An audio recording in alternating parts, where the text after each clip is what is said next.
আজকে আমি এমন একজন গেস্টকে পেয়েছি যাকে হয়তো আপনারা অনেকেই চিনবেন এবং কিংবা আজকে নতুন করে চিনবেন, কিংবা তার জীবন গল্পের মধ্য দিয়ে সে একটা অনন্য উচ্চতায় যাবে। তো আমি প্রথমে অনুরোধ করে নিচ্ছি সবাইকে যে পুরো গল্পটা একটু মনোযোগ দিয়ে সবাইকে শুনতে হবে। তো আমার অনুষ্ঠানের কিছু নিয়ম আছে। বারিশ, রাইট? বারিশ সেটা হলো যে কিছু ফর্মালিটিস আছে, যেমন নামটা নিজের মুখে বলতে হয়, পুরো নামটা, আদার্স যে ব্যাপারগুলো থাকে। তো প্রথমে আমি পুরো নামটা জানতে চাই আপনার কাছে। আমার নাম হচ্ছে বারিশ হক। বারিশ হক। তো নিকনেম হচ্ছে বারিশ। বারিশ মানে তো বৃষ্টি। জি। বৃষ্টি। কোথায় থাকেন আপনি? আমি উত্তরাতে থাকি, ঢাকার উত্তরাতে থাকেন, মানে জন্ম কি ঢাকাতেই হয়েছে? জি, স্থানীয়। ওকে। আর দেশের বাড়ি কোথায়? নোয়াখালী। এটা অসাধারণ গল্প নিয়ে আমরা আজকে এখানে যাত্রা শুরু করছি, বিশেষ করে যারা দেখছেন এবং একসাথে যারা শুনছেন রেডিওতে। আমি টিনেজার যেসব ছেলে মেয়ে আছে এবং কম বেশি ভালোবাসার মধ্যে যারা আছে, তাদের সবাইকে বলবো যে আজকের এই গল্পটা খুব বেশি শিক্ষণীয় একটা গল্প। চলেন বারিশ, আমরা শুরু করি একেবারে। আপনি তো জানেনই আমাদের অনুষ্ঠানের নিয়ম, একেবারে ছোটবেলা থেকে যেখান থেকে বলার আছে আপনার। জি। আমি প্রথমেই বলবো যে আমি খুব মধ্যবিত্ত ঘরের একটি মেয়ে। ছোট থেকে দেখেছি যে আমার মা একজন শিক্ষক আছেন এখনো, আমার বাবাও চাকরি করতেন। তো যৌথ পরিবারেই আমার বড় হয়ে ওঠা, কিন্তু যেহেতু বাবা মা দুজনেই চাকরি করতেন, দেখা যেত যে অতটা সময় উঠেনি বাবা মার সাথে যেই ছোটবেলায় যে স্মৃতিগুলো। তো 5 বছর বয়স যখন হয় তখন আমার ভাই হয়ে যায়, তো ভাইকে নিয়ে ব্যস্ত হয়ে পড়ে ফ্যামিলি, সবাই নতুন সদস্য আসলে। তো দেখা যায় সেই সময় থেকে আমি আপনি বড় সন্তান? ফিল করি। বড় সন্তান। হ্যাঁ, আচ্ছা। একটু লোনলি ফিল করা স্টার্ট করি। লোনলি বা জেলাস ফিল হতো কি, মানে ভাইকে? হ্যাঁ, জেলাস তো ফিল হতোই, যে সেই বয়সে অবশ্যই সব আদর আরেকটা পেয়ে যাচ্ছে। এবং আরেকটা বিষয় ছিল যে আমি খুব ইন্ট্রোভার্ট, ছোট থেকে খুব কম কথা বলতাম, কথা বলা শিখেছি অনেক দেরিতে। তো এই লোনলিনেসটা কাটানোর জন্য যখন স্কুল কলেজে স্কুলে যাই। স্কুলে গেলেন মানে হচ্ছে একদম কি প্রাইমারি স্কুলের কথা বলতেছেন? আমার প্রথম স্কুল হচ্ছে হার্টকো ইন্টারন্যাশনাল স্কুল, আর সেটা এখন অনেক বড় পরিসরে হয়েছে, তখন অনেক ছোট পরিসরে ছিল। এবং সেখানেও আমার খুব বেশি বন্ধু হয়েছে এমন না। তো যখন ভাই স্কুলে ভর্তি হওয়া শুরু করলো, তখন এরকম একটা ব্যাপার হলো যে যেহেতু আমরা মিডল ক্লাস ফ্যামিলি ছিলাম, যে ভাইকে ইংলিশ মিডিয়ামে পড়াতে হবে, সেক্ষেত্রে দুইজনের ইংলিশ মিডিয়ামের খরচটা আসলে নেওয়াটা পসিবল হচ্ছিল না।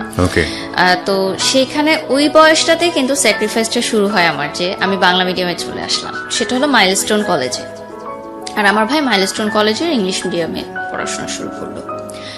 তো এই যে মাইলস্টোন কলেজে বাংলা মিডিয়ামে আসলাম, এখান থেকেই আসলে গল্পের টার্নিং পয়েন্টটা শুরু। তখন আমি ক্লাস 7-এ পড়ি। তো 7-এ পড়া অবস্থায় কিন্তু এত ফ্রেন্ড ছিল না, এবং একটু লোনলিনেসের জন্য বলতে পারেন যে একটা ছেলেকে ভালো লাগে। সেই ছেলেটা ছিল ক্লাস 8-এ। তো আমি ওই সময় কিন্তু আমাদের এতটা অ্যাভেলেবল ছিল না ছেলে মেয়েদের কথা বলা বা ছেলে মেয়েরা বন্ধু হবে এরকম। মোবাইলও ছিল না আমাদের সবার হাতে, ফেসবুক, এত সোশ্যাল মিডিয়া ছিল না। তো সেই সময় ক্লাস 7-এ থাকতেই আমি ক্লাস 8-এ পড়া একজন সিনিয়র ভাইয়াকে প্রপোজ করি। এবং ইউ প্রপোজ? হ্যাঁ, আমি ইন্ট্রোভার্ট একজন মানুষ। হ্যাঁ, কিন্তু ভালোবাসার দিক থেকে আমার মনে হয়েছে যে আমি আগে জানাবো তাকে। মানে যে সায়েন্স বিল্ডিং এর সামনে আমাদের একটা আছে, ওখানে সবাই বাসে উঠতো এসে, সব সেকশন থেকে এসে। তো আমিও কলেজ বাসে যাওয়া আসা করতাম, সেও কলেজ বাসে যাওয়া আসা করতো। তো তার একটা বন্ধু ছিল, সে আমার সাথেই একসাথে আমাদের সিট যখন পড়তো, ক্লাস 8-এর সিট আর 7-এর সিট, তখন আমাদের একসাথে সিট পড়তো। তো ওনাকে আমি বললাম যে আপনার বন্ধুকে আমার খুব ভালো লাগে, আমি তার সাথে ফ্রেন্ডশিপ করতে চাই। তখন তার এভাবে বলা যায় না যে প্রেম করতে চাই। কাকে বললেন এটা? তার বেস্ট ফ্রেন্ডকে, যে আমার সাথে একই পাশাপাশি সিট পড়তো। তো আমি বললাম যে অমুক সময় অমুক তারিখে ছুটির পর আপনারা দুজন ওখানে আসবেন, আমি তাকে কিছু কথা বলবো। যথারীতি তারা আসলো। আমার এখনো মনে আছে, সেদিন ইংলিশ সেকেন্ড পেপার পরীক্ষা ছিল, মানে আমি ক্লাস 7-এর ইয়ার এন্ড এক্সাম দিচ্ছিলাম, আর ওনারা বৃত্তি কোচিং এর পরীক্ষা দিচ্ছিল, মানে সামনে বৃত্তি পরীক্ষা। তো আসার পর আমি বললাম যে আপনাকে আমার অনেক ভালো লাগে, আমি আপনার সাথে ফ্রেন্ডশিপ করতে চাই। ফার্স্টে জাস্ট ফ্রেন্ডশিপই ছিল, বাট আমার দিক থেকে সেটা প্রেম ছিল। বাট আমি জানতে চাচ্ছিলাম যে সে আমার সাথে কথা বলতে কমফোর্টেবল কিনা, কারণ সেও খুব ইন্ট্রোভার্ট একটা ছেলে ছিল। তো ওর রিপ্লাই কি ছিল? আমি ভেবে দেখবো, ঠিক আছে কথা বলবো। তার কোনো মেয়ে ফ্রেন্ডও ছিল না ওই বয়সে। আপনার ওর কি ভালো লেগেছিল? আমার ভালো লেগেছিল যেটা যে মাইলস্টোনের ছেলেরা সেই সময় অনেক দুষ্ট ছিল আচ্ছা। অন্যান্য কলেজের তুলনায়, এবং অনেক দুষ্টুমি করতো। তো সেই ছেলেটার যে একটা বিষয় ছিল যে একটা ক্যাপ পরে আসতো এবং নিচে তাকিয়ে থাকতো এবং কোনো দিকে তাকাতো না সে, মানে কোনো মেয়ের দিকেও তাকাতো না, কোনো মেয়ের সাথে কথাও বলতো না। সো এই জিনিসটা আমাকে খুব ক্যাচ করেছে যে ডিফারেন্ট ছিল, একটু ডিফারেন্ট ছিল। এবং আমার মনে হচ্ছে যে আমার সাথে যাই ইন্ট্রোভার্ট এবং খুব পরিমিত হাসতো, পরিমিত কথা বলতো, এগুলো আমার, তার পার্সোনালিটিটা আমার ভালো লেগেছে এবং অবশ্যই দেখতে অনেক সুন্দর ছিল। সেটাও একটা সেই বয়সে আসলে যেটা হয়। দেখতে সুন্দরটাই লাভ এট ফার্স্ট সাইট আর কি। হ্যাঁ। ইভেন আমি যখন তাকে প্রপোজ করি আমি জানতামও না তার নামটা কি, পরবর্তীতে আমি জানতে পেরেছি তার নাম কি, তার পরিচয় কি, everything। তো এভাবে কথা হতে থাকে। তখন কিন্তু মোবাইল ফোন যেহেতু ছিল না, টিএনটিতে আমরা প্রেম করতাম। তো কয়েক মাস লাগে তাকে আমার প্রেম ভালোবাসা এই জিনিসটা বোঝাতে। আপনি নিজেও তো বুঝতেন না। বুঝতাম না, কিন্তু ফ্রেন্ডশিপের চেয়ে যে একটু বেশি এটা ভালো লাগাটা, ভালোবাসাটা, এই বিষয়গুলো শেয়ার করা। তো একদিন কথা বলছিলাম এরকম ফোনে, আমার আরেকজন শুনলো, যেহেতু আমরা যৌথ পরিবারে ছিলাম, সে মাকে বলল যে এরকম আমি কথা বলি একজনের সাথে। তো বাসায়ও মারধর স্বাভাবিকভাবেই, ছেলের বাসায়ও ফোন দিল আমার বাসা থেকে। তো তারপর যেটা সিদ্ধান্ত হলো যে স্কুল থেকে আমাকে বললো যে যদি তুমি ক্লাস 8-এ অ্যাডমিশন নিতে চাও তোমার ফ্যামিলিকে ডাকতে হবে, যেহেতু এরকম একটা বিষয় জানাজানি হলো। এবং অন্য স্টুডেন্টরাও তখন গিয়ে বলল যে হ্যাঁ আমরা তো জানি ওদের মধ্যে এরকম প্রেম চলছে, মানে তখন কথা লাগায় এরকম হয় না, যে অন্যরাও এই কথাগুলো বলল। তো সে সময় আমার মনে হলো যে এই স্কুলে আমি আর পড়বো না। এবং ছেলেটার জন্য অনেক কষ্টকর ছিল যে ও বললো যে না আমি তোমার সাথে আর কথা বলবো না, আমাকে প্রচুর মানুষজন অনেক কথা জিজ্ঞাসা করছে, টিচাররা অনেক কথা জিজ্ঞাসা করছে, বাসায় সমস্যা, আমি সম্পর্ক রাখতে চাই না। তো যাই হোক, আমি সে বললো যে সে স্কুল ছেড়ে দেবে। এবং সে গাজীপুরে থেকে আসতো, উত্তরাতে মাইলস্টোন, এবং গাজীপুরে তখন এত ভালো শিক্ষা প্রতিষ্ঠান ছিল না। তো সে অনেক কষ্ট করে যাতায়াত করে এখানে আসতো। তো আমি বললাম যে ঠিক আছে তাহলে তুমি এখানে পড়ো, আমি চলে যাচ্ছি, আবার স্যাক্রিফাইস, হ্যাঁ যদি এত সমস্যা হয়। তো আমি চলে আসলাম স্কুল ছেড়ে শহীদ আনোয়ার গার্লস কলেজে। আমার মা শহীদ আনোয়ার গার্লস কলেজের টিচার। তো ওখানে আসার পর আরেকটা যে ধাক্কাটা খেলাম, যে যেহেতু এটা অনেক স্ট্রিক্ট ছিল স্কুলটা, আমাকে বললো যে যেহেতু বাইরের স্কুল থেকে এসেছে তো সায়েন্স কমার্স কিছুই দেওয়া যাবে না, সে চাইলে আর্টসে ভর্তি হতে পারে। আর যদি সে সায়েন্স কমার্স চায় তাহলে আবার পুনরায় তাকে মানে ক্লাস 8-এ পড়তে হবে। তারা বললো যে আবার, তো আমি তো আরেকটা ইয়ার লস দিব না, আমার মাও সেটা চাচ্ছিলেন না। তো যেভাবেই হোক আমি মানবিক শাখায় ভর্তি হলাম। এবং টার্গেট কি ছিল? সায়েন্স নিয়ে পড়া না? হ্যাঁ অবশ্যই সবারই সেটাই ইচ্ছা থাকে, সায়েন্স নিয়ে পড়ার। তো এক বছর ইয়ার লসের চেয়ে আমি চিন্তা করলাম যে আর্টস নিয়েই পড়ি। আপনি এমনিতে কোনো লাইফের এম ছিল যে ডাক্তার হব, ইঞ্জিনিয়ার? না, সেরকম কোনো এম ছিল না, জাস্ট ইচ্ছা ছিল যে সবাই সায়েন্সে পড়ে বা কমার্সে পড়তাম অ্যাটলিস্ট, কারণ আমার মা কমার্সের টিচার ছিলেন। তো যাই হোক, সেই সময় কিন্তু একটা বিষয় ছিল যে যারা সায়েন্স বা কমার্সে পড়তো তারা মানবিক শাখার ছাত্রীদেরকে একটু দুর্বল ছাত্রী মনে করতো, এবং সেখানে কিন্তু একটা হালকা বুলিং এরও শিকার হতে হতো সবাইকে, নট অনলি মি। আমি নিজেও মানবিক বিভাগে পড়েছি, আই নো দ্যাট। তো খুব চুপচাপ থাকতাম, নতুন পরিবেশ, নতুন স্কুল, কোনো বন্ধু বান্ধব নেই। এবং আমার মা যেহেতু টিচার ছিলেন, আমাকে কিন্তু প্রতিটা মুহূর্তে খুব চিন্তা ভাবনা করে স্টেপ নিতে হতো, কারণ সবাই আমাকে চিনতো যে টিচারের মেয়ে। তো চুপচাপ থাকতাম, এবং ওই সম্পর্কটা মিউচুয়াল আন্ডারস্ট্যান্ডিং এ ছেলেটা বলল যে সম্পর্ক এভাবে রাখতে পারবে না। তো আমি তাকে একটা রিকোয়েস্ট করি যে ঠিক আছে আমি তোমার জন্য অপেক্ষা করব, তুমি আমার জন্য অপেক্ষা করবে, আমরা কেউ কারোর সাথে কন্ট্যাক্ট করব না, কিন্তু যখন আমাদের কন্ট্যাক্ট করার বয়স হবে, লাইক আমরা কলেজে উঠবো, তখন আমি তোমার সাথে যোগাযোগ করবো বা তুমি আমার সাথে যোগাযোগ। কমিটমেন্ট এটাই ছিল, শেষ কথা এটাই হয় যে আমরা অপেক্ষা করব। আমি কিন্তু অপেক্ষা করতে থাকি, এইদিকে আমি কারোর সাথেই কথা বলি না, তেমন কিছু হয় না। ওই যে বললাম যে তার একটা বেস্ট ফ্রেন্ড ছিল, সে আবার আমারও মিউচুয়াল ফ্রেন্ড ছিল।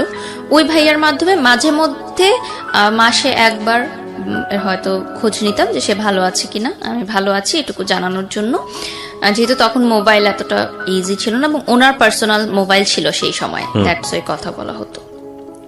তো ইন দ্য মিড টাইম যখন ওরা এসএসসি পরীক্ষা দেয়, লাইক 10-এর পরে, আমি তখন ক্লাস 10-এ পড়ি, তখন মাইলস্টোনের এক সহপাঠী আমাকে ফোন করে, মানে তার সাথেও আমার কন্ট্যাক্ট হতো মাঝে মধ্যে। সে আমাকে জানায় যে যে ছেলেটার জন্য আমি অপেক্ষা করছি সে আরেকটা রিলেশনে ইনভলভ হচ্ছে, এরকম মানে মাইলস্টোনেরই আরেকটা মেয়ের সাথে, আচ্ছা, তারই সহপাঠী। তো আমি প্রথমে সেই জিনিসটা একদমই বিশ্বাস করিনি, কারণ আমার ওই যে মাথায় ছিল যে কমিটমেন্ট, সে আমাকে কমিটমেন্ট দিয়েছে এবং আমি কমিটমেন্ট রাখছি, তার মানে সেও কমিটমেন্ট রাখছে। সে এখনো মানে মনে হয় যে ব্যাপারগুলো অনেক সিলি ছিল, বাট সেই বয়সটাই কিন্তু ডেফিনেটলি আমি এটাই বলবো, যারা দেখছেন তাদেরকে বলবো যে এটা আপনি আপনার বয়স দিয়ে জাজ করবেন না, ওই সময়ের বয়সটা দিয়ে জাজ করেন, তাহলে আপনি রিলেট করতে পারবেন অনেক কিছু। বলুন। তো যে বিষয়টা ছিল যে আমি তো ওয়েট করছি, তো আমি মনে করলাম যে ঠিক আছে এসএসসি পরীক্ষাটা শেষ হোক, তারপর আমি তার সাথে সব বিষয় নিয়ে কথা বলবো, এখন তাকে আমি ডিস্টার্ব করতে চাই না। তো এসএসসি পরীক্ষা শেষ হওয়ার পর আমি যখন এসএসসি পরীক্ষা দিব এরকম অবস্থা, তাদের পরীক্ষা শেষ, রেজাল্ট বের হয়েছে, সে সময় ফোন করলাম, তার মার মোবাইলে ফোন করলাম, সেদিন এত বছর পর এই যে কথা হওয়া। তো সে তো খুবই অবাক যে আমি আবার তাকে ফোন দিব, এটা সে ভাবেনি কখনো। আফটার প্রায় 2 বছর পর কথা হয়, 2-2.5 বছর পর। তো খুব খুশি, আমি ফোন দিয়েছি। তো আমি বললাম যে আমরা তো এখন সম্পর্কটা চাইলে আবার কন্টিনিউ করতে পারি। তো সে বললো আমার কিছু সময় লাগবে, আমি কলেজটা শেষ করতে চাই, তারপর। আমি বললাম যে আরো সময় লাগবে, আচ্ছা ঠিক আছে, আমরা কিছু হলে কথা বলতে পারি। তো বললো যে আচ্ছা ঠিক আছে, কিন্তু তোমার এসএসসি পরীক্ষা শেষ হোক, আমিও কলেজে উঠি, তুমিও কলেজে উঠো, এরপর আমরা কন্ট্যাক্ট করবো। তো এই যে আবার ছাড়া কন্ট্যাক্ট, মাঝে মধ্যে হয়তো কথা হতো 2 মাসে একবার এরকম। তারপর যখন কলেজে ভর্তি হলাম তখন আমি বললাম যে ঠিক আছে, এবার আমরা ফুল ফ্রেশ রিলেশনশিপে যাই, দুইজনই কলেজে পড়ি, আমি শহীদ অনারে পড়ি, সে মাইলস্টোনে পড়ে। তো সে বললো ওকে ঠিক আছে, রিলেশন আবার কন্টিনিউ। আমার মনে হলো যে আমি যেটা চেয়েছিলাম, এত বছর ধরে যার জন্য অপেক্ষা করেছি, সবই পেয়েছি আমি, আমার আর কিছু পাওয়ার নেই এই জীবনে। তো শুরু রিলেশনশিপ। তো রিলেশনশিপ শুরু হওয়ার প্রায় 6 মাসের মাথায় আমি জানতে পারি যে অন্যান্য সহপাঠীদের কাছ থেকে এবং ওর ফ্রেন্ড সার্কেলের মাধ্যমে যে তার মাইলস্টোন কলেজেও একটা রিলেশনশিপ আছে একটা মেয়ের সাথে, এবং সেই মেয়েটা তারই ক্লাসমেট। তো এখন আমার সাথে যেহেতু তার কন্টিনিউ রিলেশন, সো আমি কিন্তু বুঝতে পারছিলাম না যে ব্যাপারটা কি হচ্ছে। সো আমি ভেবেছি যে হয়তো অনলি ফ্রেন্ডস, এটা হয়তো অন্যরা অন্যভাবে নিচ্ছে, বা আমাকে হয়তো তারা কথা লাগানোর জন্য কিছু বলতে চাচ্ছে। তো আমি সেটা বিলিভ করি না। তো আমি তাকে জিজ্ঞাসা করেছি কয়েকবার, সে বলেছে যে জাস্ট ফ্রেন্ড, আমরা একসাথে এসএসসি পরীক্ষা দিয়েছিলাম, আমাদের একই সেন্টারে পড়েছিল, সেখান থেকে পরিচয়, জাস্ট ফ্রেন্ড। তো ঠিক আছে। তো ওই মেয়ের জন্মদিনের সময় সে আমাকে বলে যে বার্থডে ওর, আমরা সবাই সেলিব্রেট করতে যাচ্ছি। তখন উত্তর একটা রেস্টুরেন্ট ছিল ভূতের আড্ডা, যেটা এখন উঠিয়ে দেওয়া হয়েছে। তো ওই রেস্টুরেন্টটায় পরবর্তীতে আমি জানতে পারি তার ফ্রেন্ড সার্কেলের মাধ্যমে যে পার্টিটা সেই থ্রো করেছিল ওই মেয়েটার জন্য, মেয়েটাকে সারপ্রাইজ দেওয়ার জন্য। তো যখন ইন্টার পরীক্ষার রেজাল্ট দেয় তার আগে ওরা পুরো ফ্যামিলি যায় হচ্ছে ইন্ডিয়াতে, আজমির শরীফে। তো সেই সময়ে সে যখন ইন্ডিয়াতে যায়, আমি বাংলাদেশে থাকি, ওই মেয়েটা আমাকে ফোন দেয়। ফোন দিয়ে সে আমাকে নানা নাজে বাজে কথা বলে যে তার বয়ফ্রেন্ডের সাথে আমি কেন রিলেশন রেখেছি, আমি কেন তাকে ছাড়ছি না। আমি বললাম আমি তো এগুলোর কিছুই জানি না, এবং সে যেহেতু ইন্ডিয়া, আমি তার সাথে কন্ট্যাক্ট করতে পারছি না। তো এমন কোনো কথা নাই যে সে বললো না। এখানে আরেকটা ছোট বিষয় অ্যাড করতে চাই, আমার এসএসসি পরে যে 3 মাস গ্যাপ ছিল, তখন কিন্তু আমি নাচের স্কুলে ভর্তি হই, বুলবুল ললিত কলা একাডেমি বাফা। আমি ওখানে ক্লাস করতাম উত্তরা শাখাতে। তখন নাচটা শেখা ছিল শুধুমাত্র একটি সময়, মানে টাইম পাস করার জন্য। আর এমনিতে ভালো লাগতো ছোট থেকে নাচের প্রোগ্রাম দেখতে টেলিভিশনে, জাস্ট কিভাবে নাচটা করে এটা জানার জন্য, কালচারাল অ্যাক্টিভিটিসে পার্টিসিপেট করার জন্য, দ্যাটস ইট।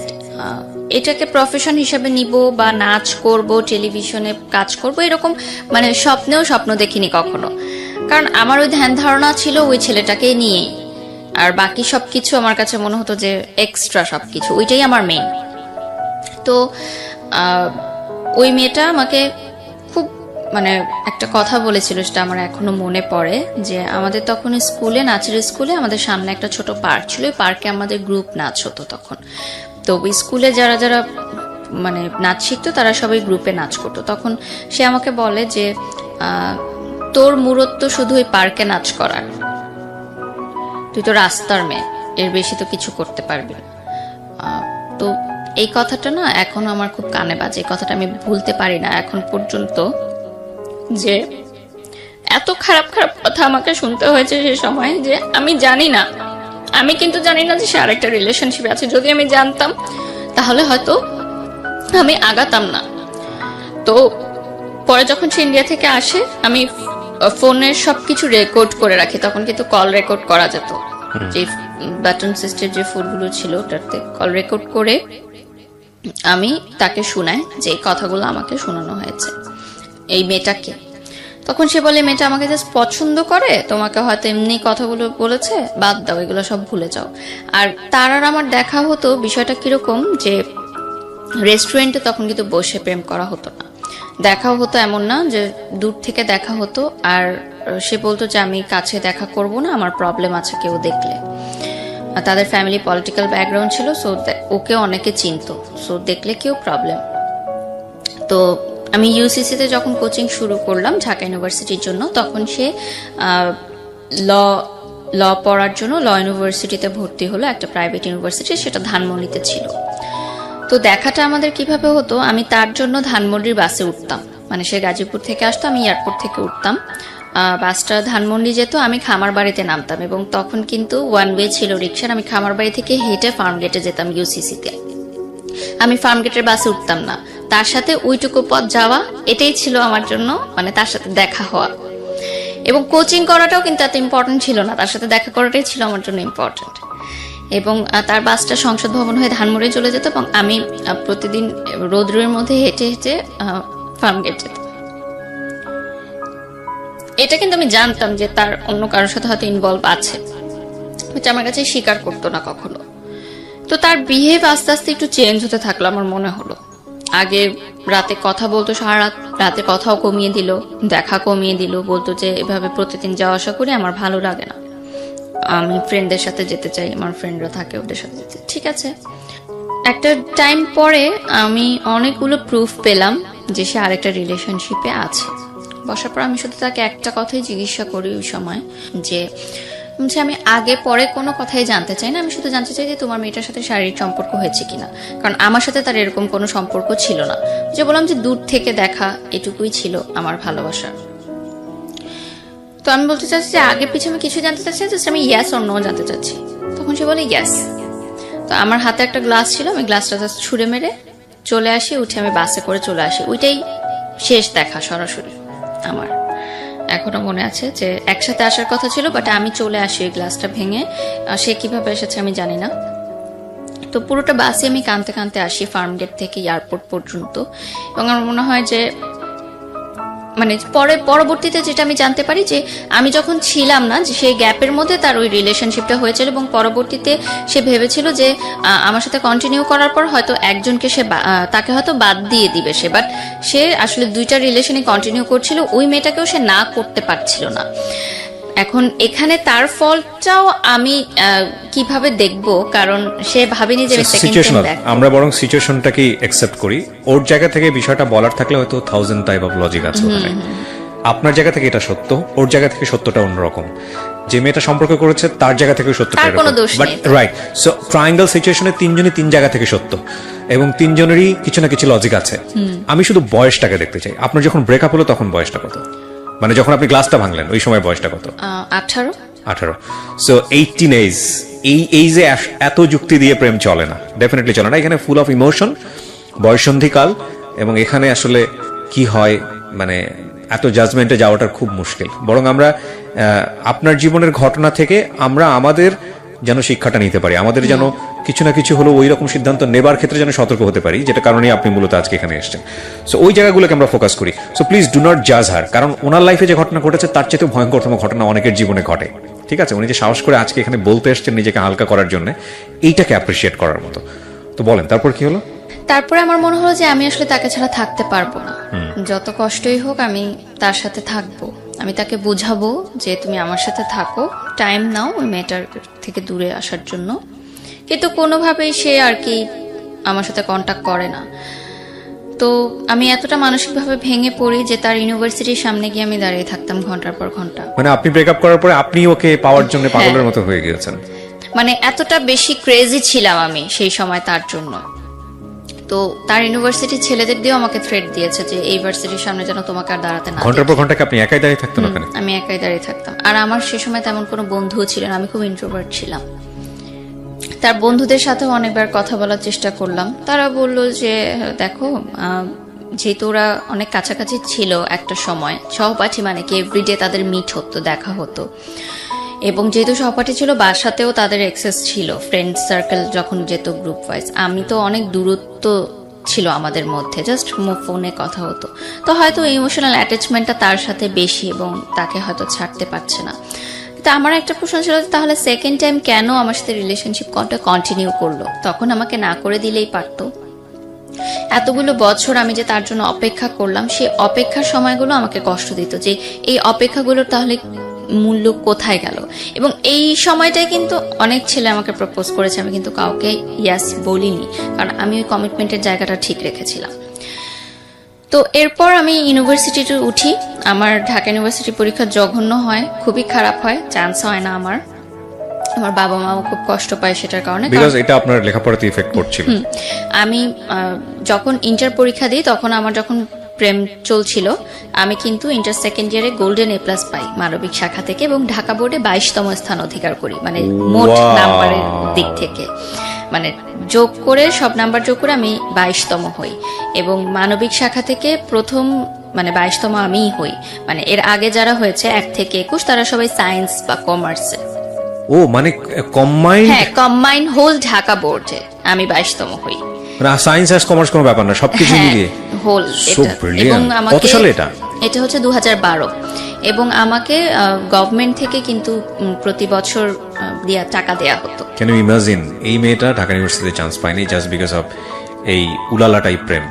ওকে, তারপর এটাই আসলে লার্নিং এর বিষয়, যারা এখন দেখবে যে পড়াশোনাটা অনেক বেশি ইম্পর্টেন্ট, কারণ জীবনের ক্যারিয়ারটা টোটালি চেঞ্জ হয়ে যায়। কিন্তু এই আপনার এই গল্প এখন পর্যন্ত আমাকে মানে এই মোমেন্টটা আমাকে ধাক্কা দিয়েছে। এর আগ পর্যন্ত আমি শুনেছি জীবনে এই ধরনের গল্প বহু শুনেছি, কিন্তু এই যে গা শিউরোটার ফিলিংস আমি খুব কম গল্পেই পাই, এখন উঠেছে। মানে আমার টিচাররা এবং আমার ফ্যামিলি ফ্রেন্ডসরা সবাই চিন্তা করেছিল যে আমি যে কোনো একটা সাবজেক্টে তো পাবোই, মানবিক শাখার কিন্তু অনেক সাবজেক্ট থাকে, এমন না যে আমাকে টপ সাবজেক্টগুলোতেই পেতে হবে চান্স।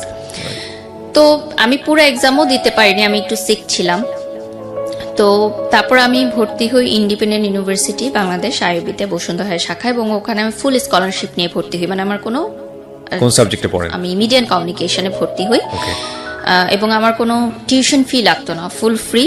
আমি প্রাইভেট ইউনিভার্সিটিতে পড়তাম, যেহেতু আমার রেজাল্টটা ভালো ছিল। যেহেতু আমি বলেছি আমি মিডল ক্লাস ফ্যামিলির মেয়ে, সো অবভিয়াসলি প্রাইভেট ইউনিভার্সিটির এত খরচ নেওয়াটা সম্ভব ছিল না।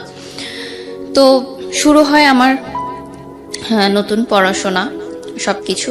তো সেই সময় আমার ফেসবুক নতুন, তো ফেসবুকে আমার একটা ছেলের সাথে পরিচয় হয়। সেই ছেলেটা তখন জব করে অলরেডি একটা গার্মেন্টস ফ্যাক্টরিতে, আমার চেয়ে প্রায় 14 বছরের বড়। তো যেহেতু আমার তেমন কোনো ফ্রেন্ড ছিল না, সো আমি তাকে কখনো দেখিনি, তার সাথে কথা বলতাম, জাস্ট শেয়ার করতাম যে আমার এরকম ব্রেকআপ হয়ে গেছে, আমার খুব খারাপ লাগছে, ছেলেরাই মনে হয় খারাপ, সব ছেলেরা খারাপ, এরকম আমি কথা বলতাম। তো এক সময় সে বলে যে আমি তোমার সাথে দেখা করতে চাই। তো দেখা করলাম, দেখলাম যে আমার চেয়ে অনেক সিনিয়র একটা ভদ্রলোক বলতে গেলে।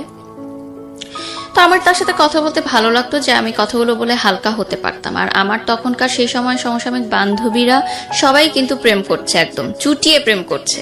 তো তাদের সাথে কিন্তু এই দুঃখের কথাগুলো কয়জন বা কতক্ষণ ধরেই বা শুনতে চায়, তারাও কিন্তু নিজেদের লাইফে ব্যস্ত, এবং দিনের পর দিন কিন্তু কেউ শুনতে চাবে না। তো তার সাথে আমি শেয়ারিং গুলা করতাম।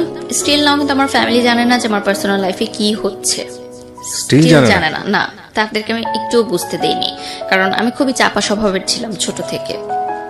তো নাচের ক্লাসও চলছে কন্টিনিউ, নাচের ক্লাসের মতো চলছে, টুকটাক অনুষ্ঠান করছি আমি। বাংলাদেশ টেলিভিশনে আমার বিতর্ক করতাম, কুইজ প্রতিযোগিতা, এবং জাতীয় পর্যায়ে আমার বিভিন্ন পুরস্কারও আছে। সেটা 2008 থেকে বাংলাদেশ টেলিভিশনে করি। তো ইউনিভার্সিটিতে ওঠার পর আমার কিছু ফ্রেন্ড হয় ইউনিভার্সিটিতে প্রথম, তারা বুঝতে পারে যে আমি মেন্টালি ওকে না, মানে হঠাৎ কান্না করে ফেলি, হঠাৎ কোনো নিউ রিলেশনশিপ কাপলকে দেখলে আমার খুব খারাপ লাগে, যেটা হয় ব্রেকআপের পর, এবং তাকে আমি ভুলতে পারছিলাম না কোনোভাবেই। মানে আমার মনে হচ্ছিল যে জিনিসটা আমার, সেটা চোখের সামনে দিয়ে আরেকজন নিয়ে চলে যাচ্ছে, এটা আসলে মানা যায় না। তো আমার মনে হলো যে আমি আসলে মানসিক চাপটা নেওয়ার জন্য প্রস্তুত না এই বয়সে। তো আমার মনে হলো যে আমি আর বেঁচে থাকতে চাই না, কারণ আমি আসলে এটা দেখতে পারবো না যে আমার ভালোবাসার মানুষটা অন্য কারোর সাথে আছে। ইন দ্য মিড টাইম ওই মেয়েটাও কিন্তু আমাকে কন্টিনিউয়াস থ্রেট দিতে থাকে যে আমার বয়ফ্রেন্ডের সাথে তুমি দেখা করবা না, তাকে কোনো ফোন করবা না, কারণ আমি তাকে ডেইলি ফোন করতাম, মেসেজ করতাম। সে আমাকে ফোন করে নানান আজে বাজে গালাগালি যত ছিল অনেক কিছু বলে। তো সে সময় আমার মনে হয়েছিল যে আমি মনে হয় মারা যাবো, আমি মরে যেতেই চাই। সে সময় তো ট্যাবলেট এতটা ইজি ছিল না, তো ছিল যে আমি ফার্স্ট দিতে চেয়েছিলাম, প্রিপারেশনও নিয়েছিলাম, বাট জাস্ট একটা মোমেন্টের জন্য আমার মনে হলো যে আমারটা জীবন তো মাত্র শুরু। মানুষ বলে যে ইউনিভার্সিটি লাইফটা অনেক এনজয়েবল হয় এবং সামনে আরো অনেক জীবন বাকি আছে, এবং আমি দেখতে চাই যে আমাকে ছাড়া সে কতটা সুখে আছে। আমি শেষটা দেখতে চাই, আমি এত তাড়াতাড়ি হেরে যেতে চাই না। তো আমি ওই পথ থেকে আবার ফিরে আসলাম। মানে এটা ফ্যামিলি জানে না আপনি, মানে কোনো স্টেপ কিভাবে নিতে পারেন? ফ্যামিলি জানে না। ওকে। তো যেটা হয় যে ইউনিভার্সিটিতে ভর্তি হওয়ার পর আমার মনে হয় যে না, আমি মনে হয় আমি মুভ অন করা দরকার। এভাবে যদি আমি থাকি তাহলে আমি অসুস্থ হয়ে যাব মানসিকভাবে। তো ওই সময় আমাদের একটা প্রোগ্রাম শুরু হয় এবং তখন আমি টেলিভিশনেও নাচ করা শুরু করি আস্তে আস্তে। আমাদের স্কুল থেকেই আমাদের নিয়ে যাওয়া হতো। তখন প্রথম বাংলাদেশি আইডল শুরু হয় এসএ টিভিতে, এবং ওখানে আমাদের স্কুল থেকে আমি কাজ করার সুযোগ পাই। ওখানে যে টপ 10 পার্টিসিপেন্টরা থাকে তাদের সাথে জুটি হয়ে নাচ করার সুযোগ পাই আমি। তো আমার তখন বাংলাদেশি আইডলের শুটিং চলতে থাকে। তো এফডিসিতে আমাদের প্রায় 1 সপ্তাহের মতো থাকতে হয়েছিল শুটিং এর পারপাসে। তো সেই সময় দেখা যেত অনেক রাতে শুটিং শেষ হতো, আমাদের আসতে অনেক লেট হয়ে যেত। তখন ওই যে যার সাথে আমি কথা বলতাম, যে বললাম যে ভদ্রলোক, উনি আমাকে নিয়ে যাওয়া আসা করতেন অ্যাজ আ ফ্রেন্ড। গার্মেন্টস এর সেই ভদ্রলোক, মানে উনি মার্চেন্ডাইজার ছিলেন। ওকে। তো উনি আমাকে নিয়ে যাওয়া আসা করতেন এবং একটা গুড ফ্রেন্ডশিপ আমাদের মধ্যে তৈরি হয়। তো ওই বাংলাদেশ আইডল চলাকালীন সময় সে আমাকে বিয়ের প্রস্তাব দেয়। আচ্ছা। যে সে আমাকে বিয়ে করতে চায়।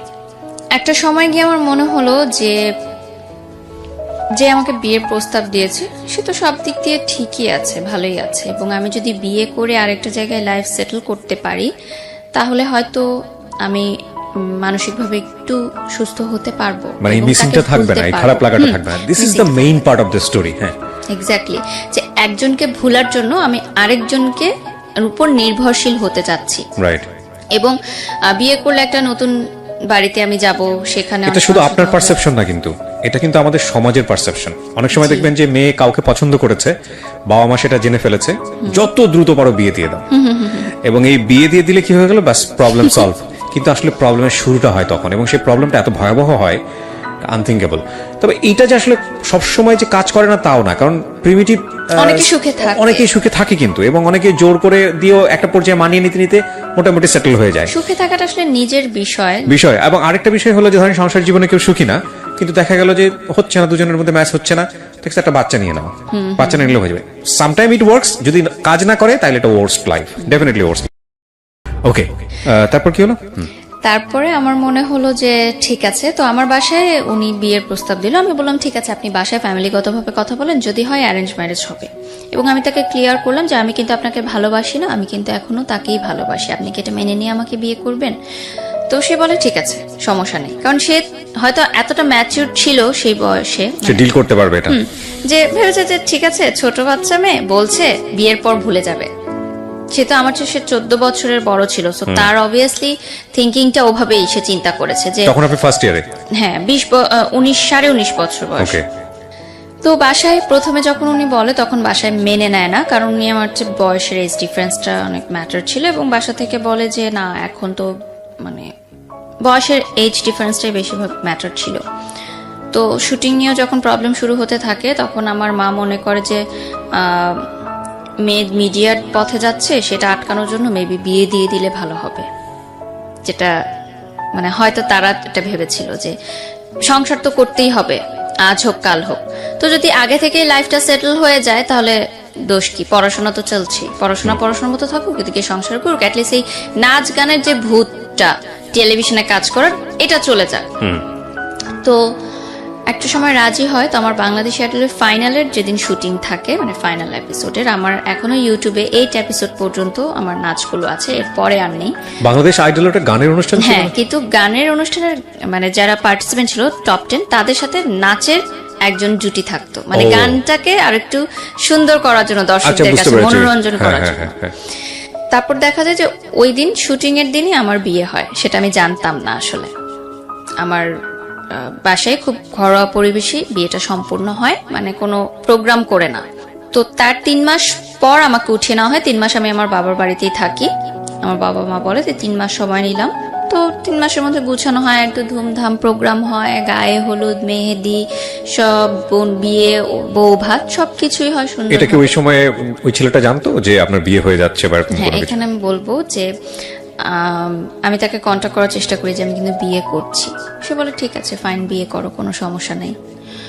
তো আমার যেদিন বিয়ের অনুষ্ঠান হয়, বিয়ের শপিং এ যাই। তো আমি ওর যখন আগে আমার বয়ফ্রেন্ডের সাথে কথা বলতাম, তখন আমরা চিন্তা করতাম যে বিয়ের দিন আমি লাল লেহেঙ্গা পরবো, এটা আর কি কথা বলতাম। তো বিয়ের যখন মার্কেটিং করতে যাই আমি আর আমার হাজবেন্ড, তখন বসুন্ধরা কমপ্লেক্সে যাই। আমার এখনো মনে আছে সে একটা গোলাপি লেহেঙ্গা আমার জন্য পছন্দ করে।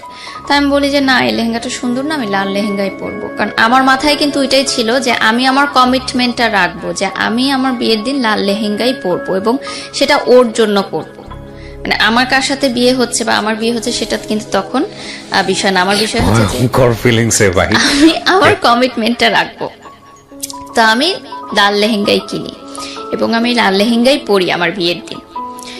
এটা আমার হাজবেন্ড জানতেন না যে আমি কেন লাল লেহেঙ্গাটা চুজ করলাম। তো পরবর্তীতে যেদিন আমার বিয়ের অনুষ্ঠান, আমার এখনো মনে আছে, আমি গুলশানে পার্সোনাতে সাজ শেষ করে আমি ফোন দিলাম আমার আগের বয়ফ্রেন্ডকে। নিচে কিন্তু গাড়ি দাঁড়িয়ে আছে, আমার মা এসেছে আমাকে নিতে। আমি যাওয়ার আগে জাস্ট ফোন দিলাম যে আমার বিয়ে হচ্ছে, আজকে আমার বিয়ে, তুমি যদি এখনো আমাকে বলো আমি এই মুহূর্তে চলে আসবো গাজীপুরে। এই অবস্থায় চলে আসবো? হ্যাঁ, এই লাল লেহেঙ্গা পরে আমি চলে আসবো, তুমি শুধু আমাকে অ্যাকসেপ্ট করো। আমি কমিউনিটি সেন্টারে যাব না, কিন্তু আমার কিন্তু অলরেডি আক্ট হয়ে গেছে, ওই দিন তো আমার প্রোগ্রাম। তারপর আমি বলি যে আমি সব ছেড়ে চলে আসবো। আমি মানে কিছু চিন্তা করি না যে আমার ফ্যামিলি কি ভাববে, বা এতগুলো মানুষ আমার বিয়ের দাওয়াতে এসেছে তারা কি ভাবিনি। আমার মনে হয়েছে যে বিয়ে হয়ে গেলে তো আমি সারা জীবনের জন্য তাকে হারিয়ে ফেলবো, শেষ সুযোগটুকু নেই। তাহলে অ্যাটলিস্ট আমার বিয়ের পর আমি এটা ভাববো না যে আমি, মানে একটা আফসোস থাকবে যে আমি শেষবার ট্রাই করতাম, কিন্তু এখন যদি সে আমাকে নাও করে দেয় অ্যাটলিস্ট আমার আফসোস নাই, হ্যাঁ আমি ট্রাই করেছি, আমি তাকে পাইনি। তো সে বলে যে না, আমি পাগলামি করো না, তুমি কমিউনিটি সেন্টারে যাও, বিয়ে করো। সেদিনও আমি কান্না করেছি অনেক। তো যাই, যথারীতি আমার বিয়ের অনুষ্ঠান হয়, বউ ভাত হয়, সংসার শুরু করি। আমার সংসারে ছিলেন আমার যা, ননদ, ননাস, দেবর, মানে শ্বশুর শাশুড়ি ছিলেন না, কোনো মুরব্বী ছিলেন না। মুরব্বী বলতে তারাই ছিলেন। এবং এটাও একটা যে আমার হাজবেন্ডের প্রতি আমার ফিলিংসটা গ্রো করে, যে যেহেতু তার বাবা মা নেই, সে সবসময় বলতেন যে, মানে তার বাবা মার কবরস্থানে একবার আমাকে নিয়ে গেছিলেন দেখাতে, এবং সে বলেছিল যে এখানে আমি তোমাকে বলি যে আমি তোমাকে অনেক ভালোবাসি, আমার বাবা মাকে সাক্ষী রেখে বলছি। তো সেই জিনিসটা আমাকে অনেক বেশি ইমোশনালি অ্যাটাচ করে। সেই সময় কিন্তু আমার মনে হচ্ছে ঠিক আছে, বিয়ের পর নাচ পছন্দ করতো না আমার শ্বশুর বাড়ির। ওনারা খুবই কনজারভেটিভ ছিলেন, তারা বোরখা পরতেন। আমাকে হিজাব করতে কখনো ওনারা বাধ্য করেননি, কিন্তু নাচ করা যাবে না। তো আমার হাজবেন্ডের কাছে আমি বললাম যে আমার তো নাচ অনেক পছন্দ, কি করব? সে বলছে ঠিক আছে, তুমি টেলিভিশনে বা মঞ্চে কোনো প্রোগ্রাম করতে পারবে না, জাস্ট নাচের ক্লাসটা করো, কিন্তু সেটাও শ্বশুর বাড়িতে জানানোর দরকার নেই, সেটা তুমি আমার পারমিশন নিয়ে করো। তো আমি জাস্ট নাচের ক্লাস করতাম, বাট তখন এগুলো আমার কাছে কোনো ম্যাটার করতো না। আমার মনে হয়েছে যে আমার লাইফ হবে আর 10টা মেয়ের মধ্যেই আমার বিয়ে হয়ে গেছে, বাচ্চা হবে, একটা সংসার হবে, দ্যাটস ইট। মানে নাচ করব, মিডিয়ায় কাজ করব, সাজবো এগুলো কখনোই আমার মাথায় ছিল না। আপনি বলতেছেন আর আমি আপনার ওই ক্লাস 7 থেকে মানে এখন যতটুকু বলেছেন ততটুকু পর্যন্ত আমি মাথার মধ্যে আমি যোগ বিয়োগ করতেছি। আমার শুধু একটা জিনিস এসে বারবার বাড়ি দিচ্ছে মাথায়, যে একটা মেয়ে কি পরিমাণ ব্রিলিয়ান্ট হলে মানবিক বিভাগ থেকে সে এত ব্রিলিয়ান্ট রেজাল্ট করতে পারে এইচএসসিতে, এবং সেই মেয়েটার ফিউচার এই একটা রিলেশনশিপকে কেন্দ্র করে কত আপস অ্যান্ড ডাউন এবং জীবনটাকে কোথায় নিয়ে যাচ্ছে। Can you even imagine? আমার মনে হয় এই এপিসোডটাকে মানে সার্বজনীন এপিসোড করা উচিত। ক্লাস 5-6 পড়ুয়া বাচ্চা থেকে শুরু করে সবারই শোনা উচিত যে একটা ভুল সম্পর্ক বা ইমোশনালি আসলে ফল ইন হওয়া, এবং ফল ইন হলে কতটুকু হতে হয়, আর ফল ইন হলে হওয়া উচিত না হলে কোন পর্যন্ত নিতে হয়, সেটা ক্যারিয়ারের উপর আসলে কি হয়, শিক্ষার উপর আসলে কি হয়। That will be the best example ever. আজকের এপিসোডটা নিয়ে আমার এটাই বলতে ইচ্ছে করছে, কারণ আমি তো গেস করতে পারছি, আমার মনে হয় আপনারাও গেস করতে পারছেন যে এরপরে কি শুনবেন আপনারা। তবে গেস করেন না, কারণ অনেক সারপ্রাইজ আপনাদের জন্য অপেক্ষা করছে। বলেন তারপর। আরেকটা বিষয় ছিল যে আমি অন্য সাবজেক্টেও পড়তে পারতাম। আমাকে আমার আইইউবি থেকে বলেছিল যে ল, ইকোনমিক্স, ইংলিশ পড়তে, কারণ কিন্তু তখন আমার মানসিকভাবে এতটা আমি ভেঙে পড়েছিলাম যে আমার মনে হচ্ছিল যে এই সাবজেক্টগুলো নিয়ে পড়াটা আমার জন্য অনেক ডিফিকাল্ট হবে। সো এই জন্য মিডিয়া অ্যান্ড কমিউনিকেশন সিলেক্ট করলাম, কারণ এখানে কিন্তু অনেক ক্রিয়েটিভ রাইটিংস থাকে এবং আমি আগে থেকেই খুব ক্রিয়েটিভ রাইটিংস এ উইথ ডিউ রেসপেক্ট আমি আপনার ফ্যামিলিকে রেসপেক্ট করে কিছু কথা বলতে চাই। একটা যেটা হচ্ছে যে আপনি ইন্ট্রোভার্ট ছিলেন, শেয়ার করছেন না কারোর সঙ্গে, কিন্তু আপনার যেই পরিবর্তনগুলো, ক্যারিয়ারিস্টিক যে পরিবর্তনগুলো, এডুকেশনে যে পরিবর্তন আসতেছে, ধুমধাম করে যে ঘটনাগুলো ঘটে যাচ্ছে, এগুলো তো আপনার বাবা মার সামনেই ঘটছিল। তারা কেন স্টেপ নিচ্ছিল না? তারা কেন আপনার সঙ্গে বসে ফ্রি হচ্ছিল না যে বাবা তুমি শেয়ার করো আমার সঙ্গে কি হচ্ছে? এত ফ্রি না আমার ফ্যামিলি, কখনোই ছিল না এত free. That's your bad luck, definitely bad luck. হয়তো ওকে হতে পারে। চলেন তারপর কি হলো? বিয়ে হলো। তো বিয়ের পর আমাকে চিটাগং নিয়ে যাওয়া হয়। আমার শ্বশুরবাড়ি চিটাগং ছিল। তো আমি না এত ফাস্ট সবকিছু হয়েছে, আমি না বুঝতে পারিনি যে বিয়েটা কি জিনিস বা কি হয়েছে আমার লাইফে, কি চেঞ্জটা এসেছে। তো আমার প্রথম তখন আমার ফিল হয়েছে যে যখন আমার বাসার সামনে দিয়ে গাড়িটা চলে যাচ্ছে চিটাগং এর উদ্দেশ্যে, তখন আমার বুকে একটা মোচড় লাগে যে আমি তো আমার বাসায় ঢুকছি না, আমি কেন অন্য কোথাও চলে যাচ্ছি, ওই গলিতে ঢুকছি না, আমি সোজা কেন চলে যাচ্ছি। মানে আমার মনে হচ্ছে যে আমি এটা কি করলাম। মানে তখন আমি ফার্স্ট বুঝতে পেরেছি যে আমার লাইফ চেঞ্জ হয়ে গেছে।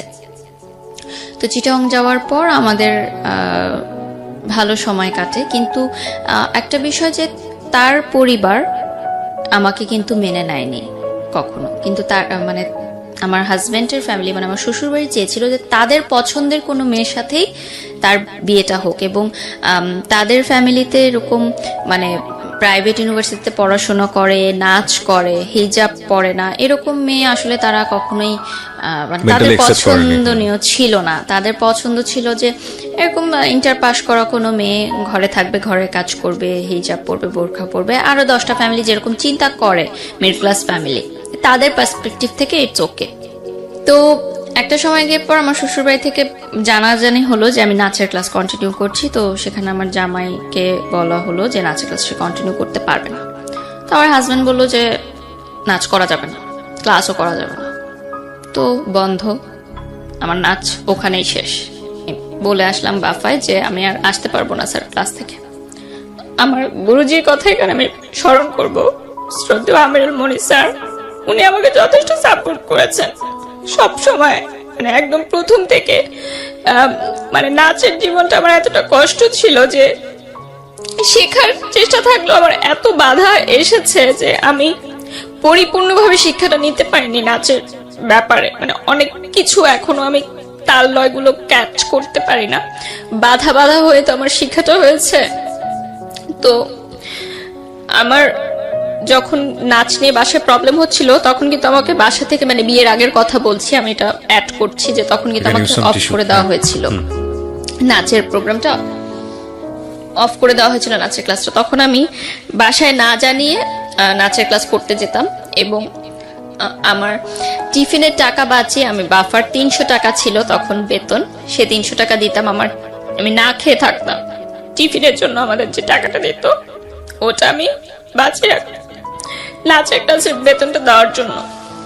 তো আমি যখন আমার ইন্টার পরীক্ষার আগের কথা বলছি, যে এসএসসিতে আমার রেজাল্ট অনেক খারাপ হয় ওই রিলেশনশিপের কারণে। তো ইন্টার সেকেন্ড ইয়ারের আগে আমার ফ্যামিলি থেকে বলে যে নাচটা এখন অফ রাখো, কারণ তোমার সামনে বোর্ড পরীক্ষা। বাট তখন আমি নাচটা কন্টিনিউ রাখি এবং আমি মানে কলেজ ড্রেস পরে আমি নাচের ক্লাসে যেতাম, মানে প্রাইভেট পড়ার নাম দিয়ে মিথ্যা কথা বলে যেতাম। তখন আমার গুরুজি আমাকে বলেছিলেন যে তুমি একদিন অনেক বড় কিছু করতে পারবা। মানে এত নাচ শেখার জন্য যে এতটা ইচ্ছা, এটা আসলে সবার মধ্যে দেখা যায় না। তো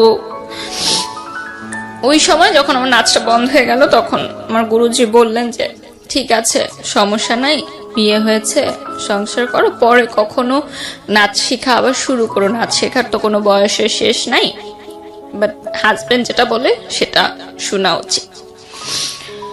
তো শেষ হয়ে গেল আমার নাচের লাইফ, শুধুমাত্র পড়াশোনা। তো একটা সময় গিয়ে দেখা গেল যে আমি অ্যাক্সিডেন্টলি কনসিভ করি বিয়ের পরই। তো কনসিভ করার পর আমার মা বিয়ের আগেই বলে দিয়েছিল যে আমি বিয়ে দিচ্ছি তোমাকে, মানে আমার মেয়ের সাথে, কিন্তু আমার মেয়ের পড়াশোনায় কোনো হ্যাম্পার হওয়া যাবে না। যখন আমি দেখলাম যে আমি কনসিভ করেছি অ্যাক্সিডেন্টলি, তখন আমার হাজবেন্ড বলল যে এখন যদি আমি মানে কনসিভ করি তাহলে তো আমার সেমিস্টারটা ড্রপ করবে, তার মানে আমার পড়াশোনা কিন্তু একদমই স্টপ হয়ে যাচ্ছে। তো উনি ডিসাইড করলেন যে আমরা বাচ্চাটা রাখবো না। এটা আমার সিদ্ধান্ত ছিল না, কারণ ওই সময় আমি কিন্তু ইমোশনাল ছিলাম এবং আমি কিন্তু রাখতে চেয়েছিলাম বাচ্চাটা। সে বললো যে আমরা এটা নিব না, কারণ তোমার মা আমাকে অনেক আশা করে তোমাকে দিয়েছে, তো আমি যদি এখন তার কথাটা না রাখি এটা ভালো দেখায় না, আর আমি এখনো প্রিপেয়ার্ড না। তো ওই বয়সে যখন আমি ফার্স্ট প্রেগনেন্ট হলাম, সেদিন থেকে প্রথম আমি আমার এক্স বয়ফ্রেন্ডকে ফোন দেওয়াটা অফ করে দিই। আচ্ছা। কারণ আমার ভেতরে একটা অন্যরকম একটা ফিলিংস কাজ করা শুরু করে। মানে কিছুদিন, জাস্ট এক সপ্তাহ আমরা সময় নিয়েছিলাম ভাবার যে আমরা এটা কি করব, মানে আমরা কি মেন্টালি প্রিপেয়ার্ড এই বেবিটার জন্য নাকি না। তো সেই এক সপ্তাহের মধ্যে আমার মানসিকতা টোটালি চেঞ্জ হয়ে যায় যে না, আমার লাইফ চেঞ্জ হয়ে গেছে, আমি আরেকজনের বাচ্চার মা হচ্ছি, সো আমি তাকে ফোন দিব না আর, এটা তাহলে আমার বাচ্চার সাথে অন্যায় করা হবে। সেদিন থেকে আমি ডিসিশন নেই যে আমি তার সাথে আর কোনো কন্ট্যাক্ট করব না, এবং আমি কন্ট্যাক্ট করিও না, টোটালি অফ করে দিই। তো আমার হাজব্যান্ড একটু রাগে ছিলেন প্রথম থেকেই, অফিসের প্রেশারে থাকতেন, এই জন্য হয়তো রাগ করতেন। তো আমি একদিন প্রথম বলি যে আমাদের ইউনিভার্সিটি তখন ফ্ল্যাশ মবের একটা ট্রেন্ড শুরু হয়। তো ফ্ল্যাশ মবে আমাকে, যেহেতু আমি নাচ করতাম, এটা জানতো ইউনিভার্সিটিতে অনেকে, তো তারা বলে যে ফ্ল্যাশ মবে আমি সামনে দাঁড়াবো, আমার একটা অ্যাক্ট করতে হবে।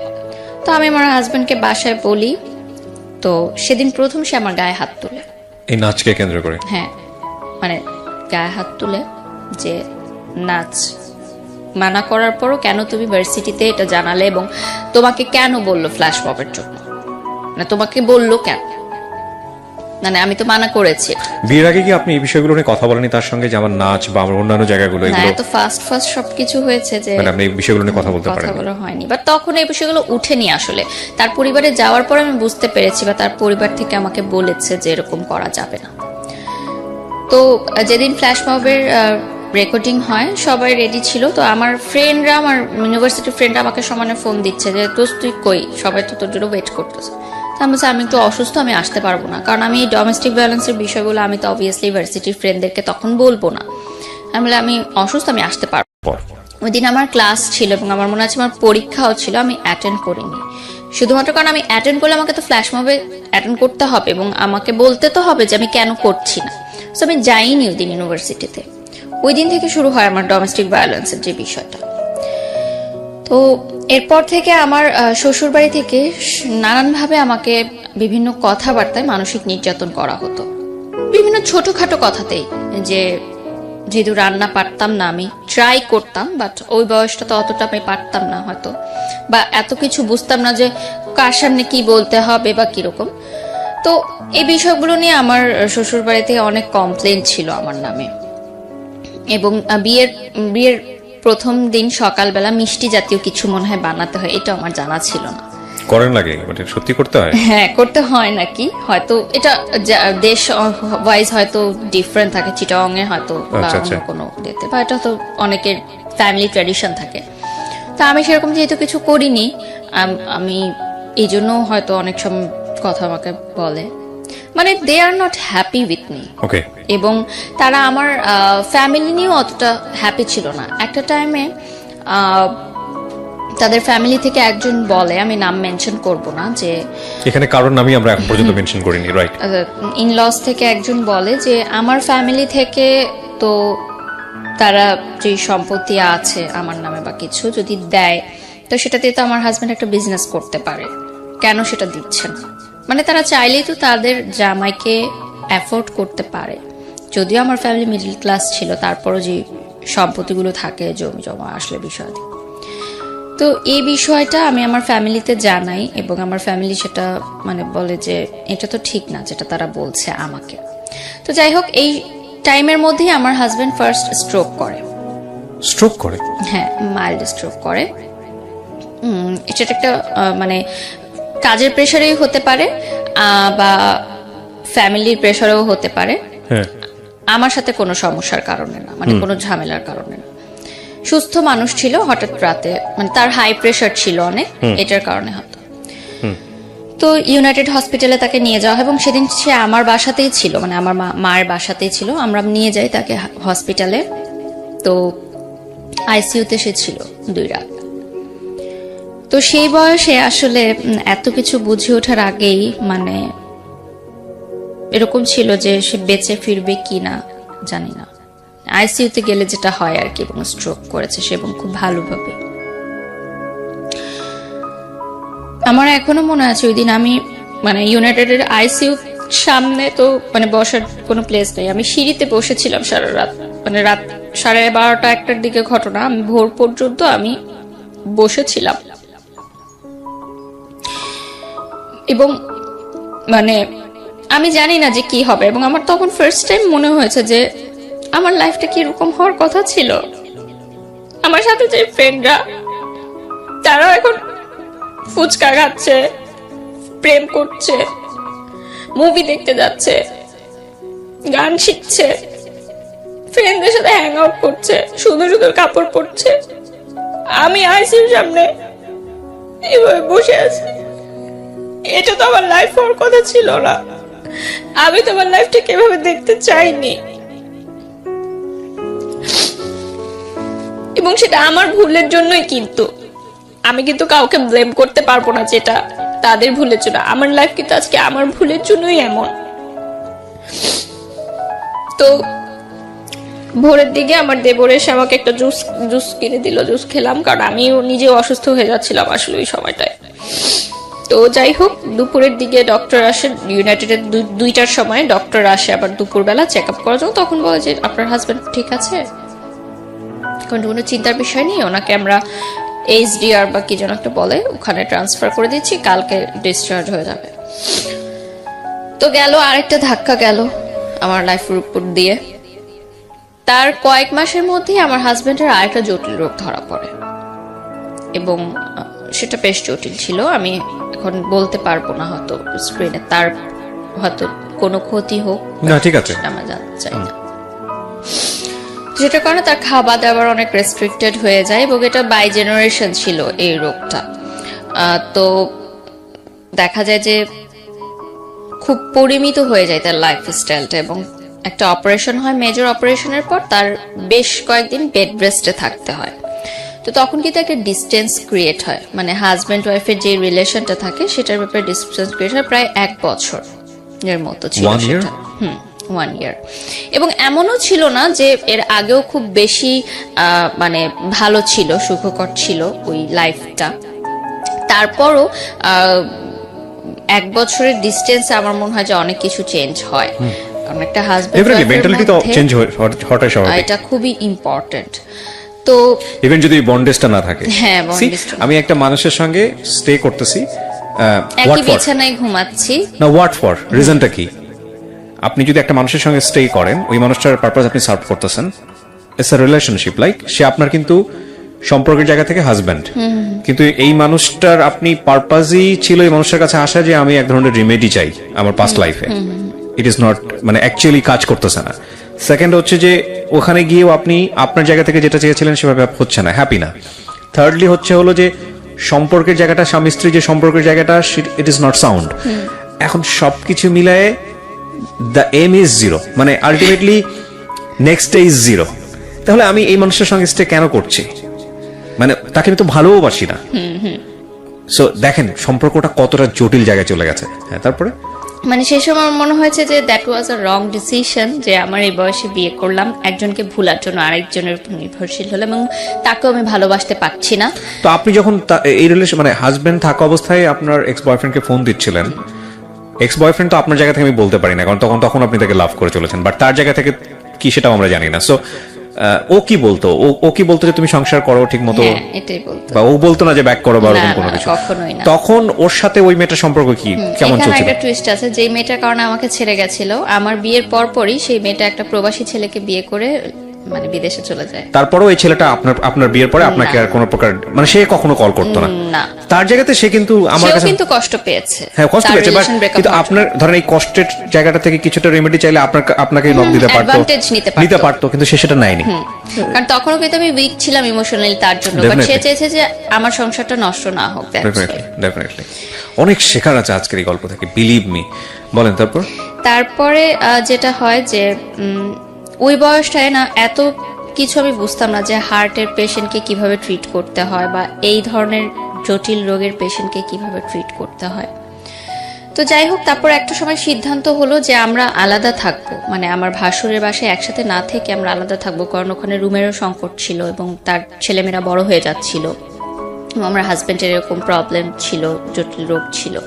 তো আমরা চেঞ্জ করে নতুন বাসা নিব। তখন আমার হাজবেন্ড বলে যে একা কোনো বাসায় তোমাকে রেখে আমি মানে অফিসে যাব, সেটা আমার জন্য টেনশন হয়।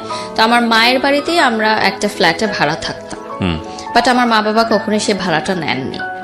মানে এলাকার মানুষ হয়তো বুঝতো যে ঘর জামাই, কিন্তু আসলে সেটা না। আমার মা নিতেন না, কারণ মা জানতেন যে খুবই লিমিটেড আয় তার, সো এখানে ভাড়াটা কিভাবে নিবে, আমারই তো সন্তান থাকছে। বাট আমার রান্না আলাদা হতো এবং মা আমার পার্সোনাল লাইফে কোনো ইন্টারফেয়ার করতো না, মানে আমি আমার সংসার একদম টোটালি আলাদাই করতাম, আমার মা আমার মার মতো ছিল। তো ডোমেস্টিক ভায়োলেন্স কিন্তু কন্টিনিউ তখনও, সে একটু সন্দেহপ্রবণ ছিল। মানে আমি যে ইউনিভার্সিটিতে যেতাম, আমার মানে ছেলের বন্ধু ছিল না, কিন্তু আমার গ্রুপ স্টাডিজের কারণে প্রাইভেট ইউনিভার্সিটি যেটা হয় যে গ্রুপ করে দেওয়া হয় এবং আমাদের কিন্তু কন্ট্যাক্ট করতে হয় ফেসবুকে বা থ্রুতে। পড়াশোনার কাজেও কিছু ছেলেদের সাথে আমার কথা বলতে হয়, সেটাও তার অতটা পছন্দ ছিল না এবং আমার শ্বশুরবাড়িরও পছন্দ ছিল না যে আমার ছেলেদের সাথে পরিচয় থাকে। তো ওই যে আমার বয়ফ্রেন্ডের একটা বেস্ট ফ্রেন্ড ছিল যার কথা বলছিলাম, তার সাথে কিন্তু আমার কন্টিনিউ সম্পর্ক, কারণ সে আমাকে একটা সময় হেল্প করেছে ইনফরমেশনগুলো দিয়ে, সো তার প্রতি আমি কৃতজ্ঞ। তো সে মালয়েশিয়াতে পড়াশোনা করতে চলে যায় হায়ার স্টাডির জন্য, গ্রাজুয়েশনের জন্য। তো সে এত বছর পর মালয়েশিয়া থেকে যখন ব্যাক করে, সে বলে যে আমরা চলো দেখা করি। তাকে আমি জাস্ট ভাই ডাকতাম এবং সে আমাকে ছোট বোনের মতোই করতো। তো তার সাথে দেখা হয় এত বছর পর, মনে হয় যে আমি মন খুলে কথা বলতে পারছি, আমার কথাগুলো বলতে পারছি। যদি আমার কোনো ফ্রেন্ড ছিল না, আমি বারবার এই কথাটা মেনশন করছি যে ফ্রেন্ড থাকলে হয়তো আমি অনেক কিছু শেয়ার করতে পারতাম এবং অনেক ভুলগুলো আমি শুধরাতে পারতাম, যেহেতু আমি প্রচুর ইন্ট্রোভার্ট ছিলাম। এবং কলেজ চেঞ্জ হওয়ার কারণে আর আমার সব ফ্রেন্ডরা ইডেনে ভর্তি হয়, আইইউবিতে কেউ ভর্তি হয় না, সো নতুন পরিবেশের কারণে ওটা ফ্রেন্ডশিপটা অতভাবে গড়ে ওঠেনি। তো তারপর যেটা হয় যে আমার শ্বশুরবাড়ি থেকে বলে যে আমি প্রাইভেট ইউনিভার্সিটিতে পড়তে পারবো না, পড়লে আমাকে কোনো সরকারি কলেজে পড়তে হবে। না, কিন্তু আড্ডার জায়গায় ছিলেন আপনি, ছেলেটার সঙ্গে আপনি আড্ডা দিবেন, হ্যাঁ, ওটা বলছি। তো এই কথাগুলো আমি তাকে বলি যে আমার শ্বশুরবাড়ি থেকে আমার নাচ বন্ধ করে দিয়েছে, এখন আমার পড়াশোনা নিয়েও প্রবলেম করছে। তো ভাইয়া সবসময় বলে যে না, এখন তোমার বিয়ে হয়ে গেছে, এখন তোমাকে অনেক কিছু মেনে চলতে হবে, তুমি এভাবেই চলো। দেখো তোমার শ্বশুরবাড়ি যেভাবে বলে অ্যাডজাস্ট করে চলো, অ্যাডজাস্ট করে চলতে হয়, সব মেয়েদেরই ভাবে চলতে হয়। উনি সবসময় আমাকে বুঝাতো। তো উনি আমাকে কিছু চকলেট দেয়, মানে বিদেশ থেকে আসলে তো চকলেটই গিফট নিয়ে আসে। তো আমি যখন বাসায় এসে আমার হাজবেন্ডকে বলি যে উনি এসেছিল, আমাকে চকলেট গিফট করেছে, তখন ওই যে ডোমেস্টিক ভায়োলেন্স শিকার হই আমি। তো এটা না আমার কাছে মনে হচ্ছিল যে এটা কেন হচ্ছে, এটা তো আসলে হওয়ার না। বাবা আপনার গায়ে হাত তুলতো কখনো? ওই যে প্রেম করার কারণে তুলেছে, এছাড়া কখনো তুলতেন। আমার বাবা কখনো তুলেননি, মা তুলতেন। সেটা কিন্তু আমার দোষে, ঠিক আছে, বাট ওরকম না। কিন্তু পরবর্তীতে কিন্তু সন্তান কিন্তু সন্তানই, সবাই ছোটবেলায় মার খেয়েছে বাবা মার হাতে, ওইটা কিন্তু ডোমেস্টিক ভায়োলেন্সের পর্যায়ে পড়ে না, যদি না এক্সট্রিম হয় তখন আমরা সেটাকে কিন্তু বলতে কজ পারি। কি ছিল, মানে আপনি ওনার সঙ্গে দেখা করেছেন এই কারণে? হ্যাঁ, দেখা করেছি, এজন্য সন্দেহ করতো আপনাকে? সন্দেহপ্রবণ ছিল, কারণ আমি ছোট ছিলাম তার চেয়ে বয়সে, এই জন্য হয়তো। এবং আমার তখন ফেসবুকে প্রচুর ছেলেরা আমাকে নক দিত, কারণ আমাকে দেখে বোঝা যেত না যে আমি ম্যারিড। এবং ইউনিভার্সিটিতেও ছেলেরও নক দিত, কারণ ওই বয়সটায় আসলে আমি যে ম্যারিড ওইরকম একটা লুকও আমার ছিল না আসলে যে আমি ম্যারিড। তো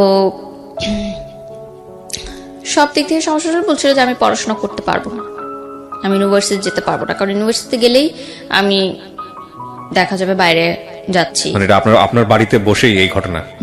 কিন্তু আমার মা বাবা বা ফ্যামিলিকে আমি কখনো এগুলো বুঝতে দেইনি, মানে এই জায়গাগুলোতে ইন্টারফেয়ার করতে দেননি যে Even আমার আমি সংসারের জীবনে? আমার যে প্রেগন্যান্সির ব্যাপারটাও কিন্তু আমার বাসায় এখনো জানে না।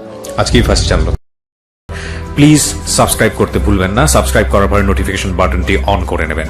ওকে, আমরা যেখানটায় ছিলাম তারপর? আমি বলবো যে মানসিকভাবেও অনেক আমাকে হ্যারাস করা হতো। আমার শ্বশুরবাড়ির লোকজনদের নানান মন্তব্যে আমি প্রচুর কষ্ট পেতাম মানসিকভাবে। সেই কথাগুলো আমি এখন হয়তো বলবো না, কারণ তাদের একটা সোশ্যাল স্ট্যাটাস আছে, বাট খুবই কষ্টদায়ক। অ্যাকচুয়ালি বোথ সাইড থেকে বিষয়টা ম্যাচ ছিল না।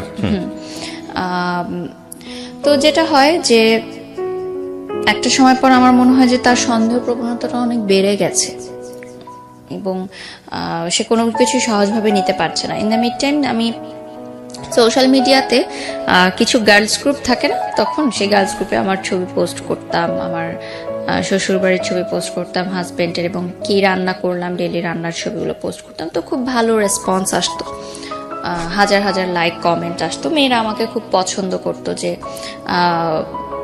মেয়েদের এখন এরকমও স্বপ্ন থাকে যে বিয়ে করে লাইফ সংসার সেট করবে, কারণ মেয়েদের তো অনেক ধরনের গোল থাকে। বাট আমি আমার সংসার, হাজবেন্ড সবকিছু নিয়ে হ্যাপি থাকার চেষ্টা করতাম, মানে সোশ্যাল মিডিয়াতে যেটা আমি দেখাতাম। তো সবাই আমাকে খুব প্রেস করতো। তো এর মধ্যে একজন আমাকে নক দেয় যে আপু আমার একটা নতুন পেজ আছে। তখন নতুন নতুন কিন্তু মেয়েরা বিজনেস স্টার্ট করে, যে ফেসবুকে লাইভ করে, জামা কাপড় বিক্রি করে। এখন এটা খুবই অ্যাভেলেবল, বাট যে সময়ের কথা বলছি 2014-15 কথা, তখন মাত্র শুরু হলো। তো আমারই পরিচিত একটা মেয়ে ইউনিভার্সিটির, ও আমাকে বলে যে আমার কয়েকটা শাড়ি আর ড্রেস আছে, তুমি পরে একটু ছবি তুলে দিবে। ওটাও কিন্তু তেমন ফটোশুট না যে স্টুডিওতে গিয়ে হবে, বাসায় ঘরোয়াভাবে ও মোবাইলেই কিছু ছবি তুলবে, জাস্ট ওর বাসায় একটা সুন্দর টেরাস আছে ওখানে। তো আমি আমার হাজবেন্ডকে বলি যে আমি এরকম করতে চাই। সে বলে যে না, ফটোশুট তো করা যাবে না, মানে মিডিয়া রিলেটেড কোনো কাজই করা যাবে না। তো ওই মেয়েটা আমাকে অনেক রিকোয়েস্ট করে। তো আমি বলি যে আচ্ছা ঠিক আছে, আমি ছবিটা তুলবো, বাট এই যে ছবিটা বেশি জায়গায় তুমি প্রকাশ করো না, কারণ আমার হাজবেন্ড জানে না। তো আমি যাই, ইউনিভার্সিটি শেষ হওয়ার পর আমি ছবিগুলো তুলি, এবং আমার মনে হয় কি যে আমি হয়তো কাজটা শেষ করে বাসায় এসে যদি তাকে বলি তাহলে হয়তো জিনিসটা ইজি হয়ে যাবে। আর বিষয়টা তো এমন না যে খুব মানে বিলবোর্ড হয়ে যাচ্ছে আমার, আমি টেলিভিশনে চলে আসছি। এটা জাস্ট একটা অনলাইন পেজের জন্য, এবং সেই পেজটা জাস্ট নতুন একটা পেজ, জাস্ট ছবিগুলো দেওয়ার জন্য। তোর বাসায় যাই আমি, ও আমার 2টা শাড়ি 2টা ড্রেস পরে ছবি তুলে, ওর মোবাইলেই তুলে রুমের মধ্যে। তো ছবিগুলো পাবলিশ হওয়ার প্রায় কয়েক সপ্তাহ পর হয়, তার কোন এক কলিগ সেই ছবিটার স্ক্রিনশট তাকে দেয়। তো ইন দ্য মিড টাইম আমি বলেছি যে আমার একটা ফ্রেন্ডের এরকম ড্রেস দিয়েছিল, আমি পরে ছবি তুলেছি। তো সে অতটা করেনি যে ঠিক আছে, মানে ফটোশুট টাইপ এটা বলিনি। তারপর যখন তার কলিগরা একটা ছবি দিল, তারপরে যে সেম ডোমেস্টিক ভায়োলেন্স।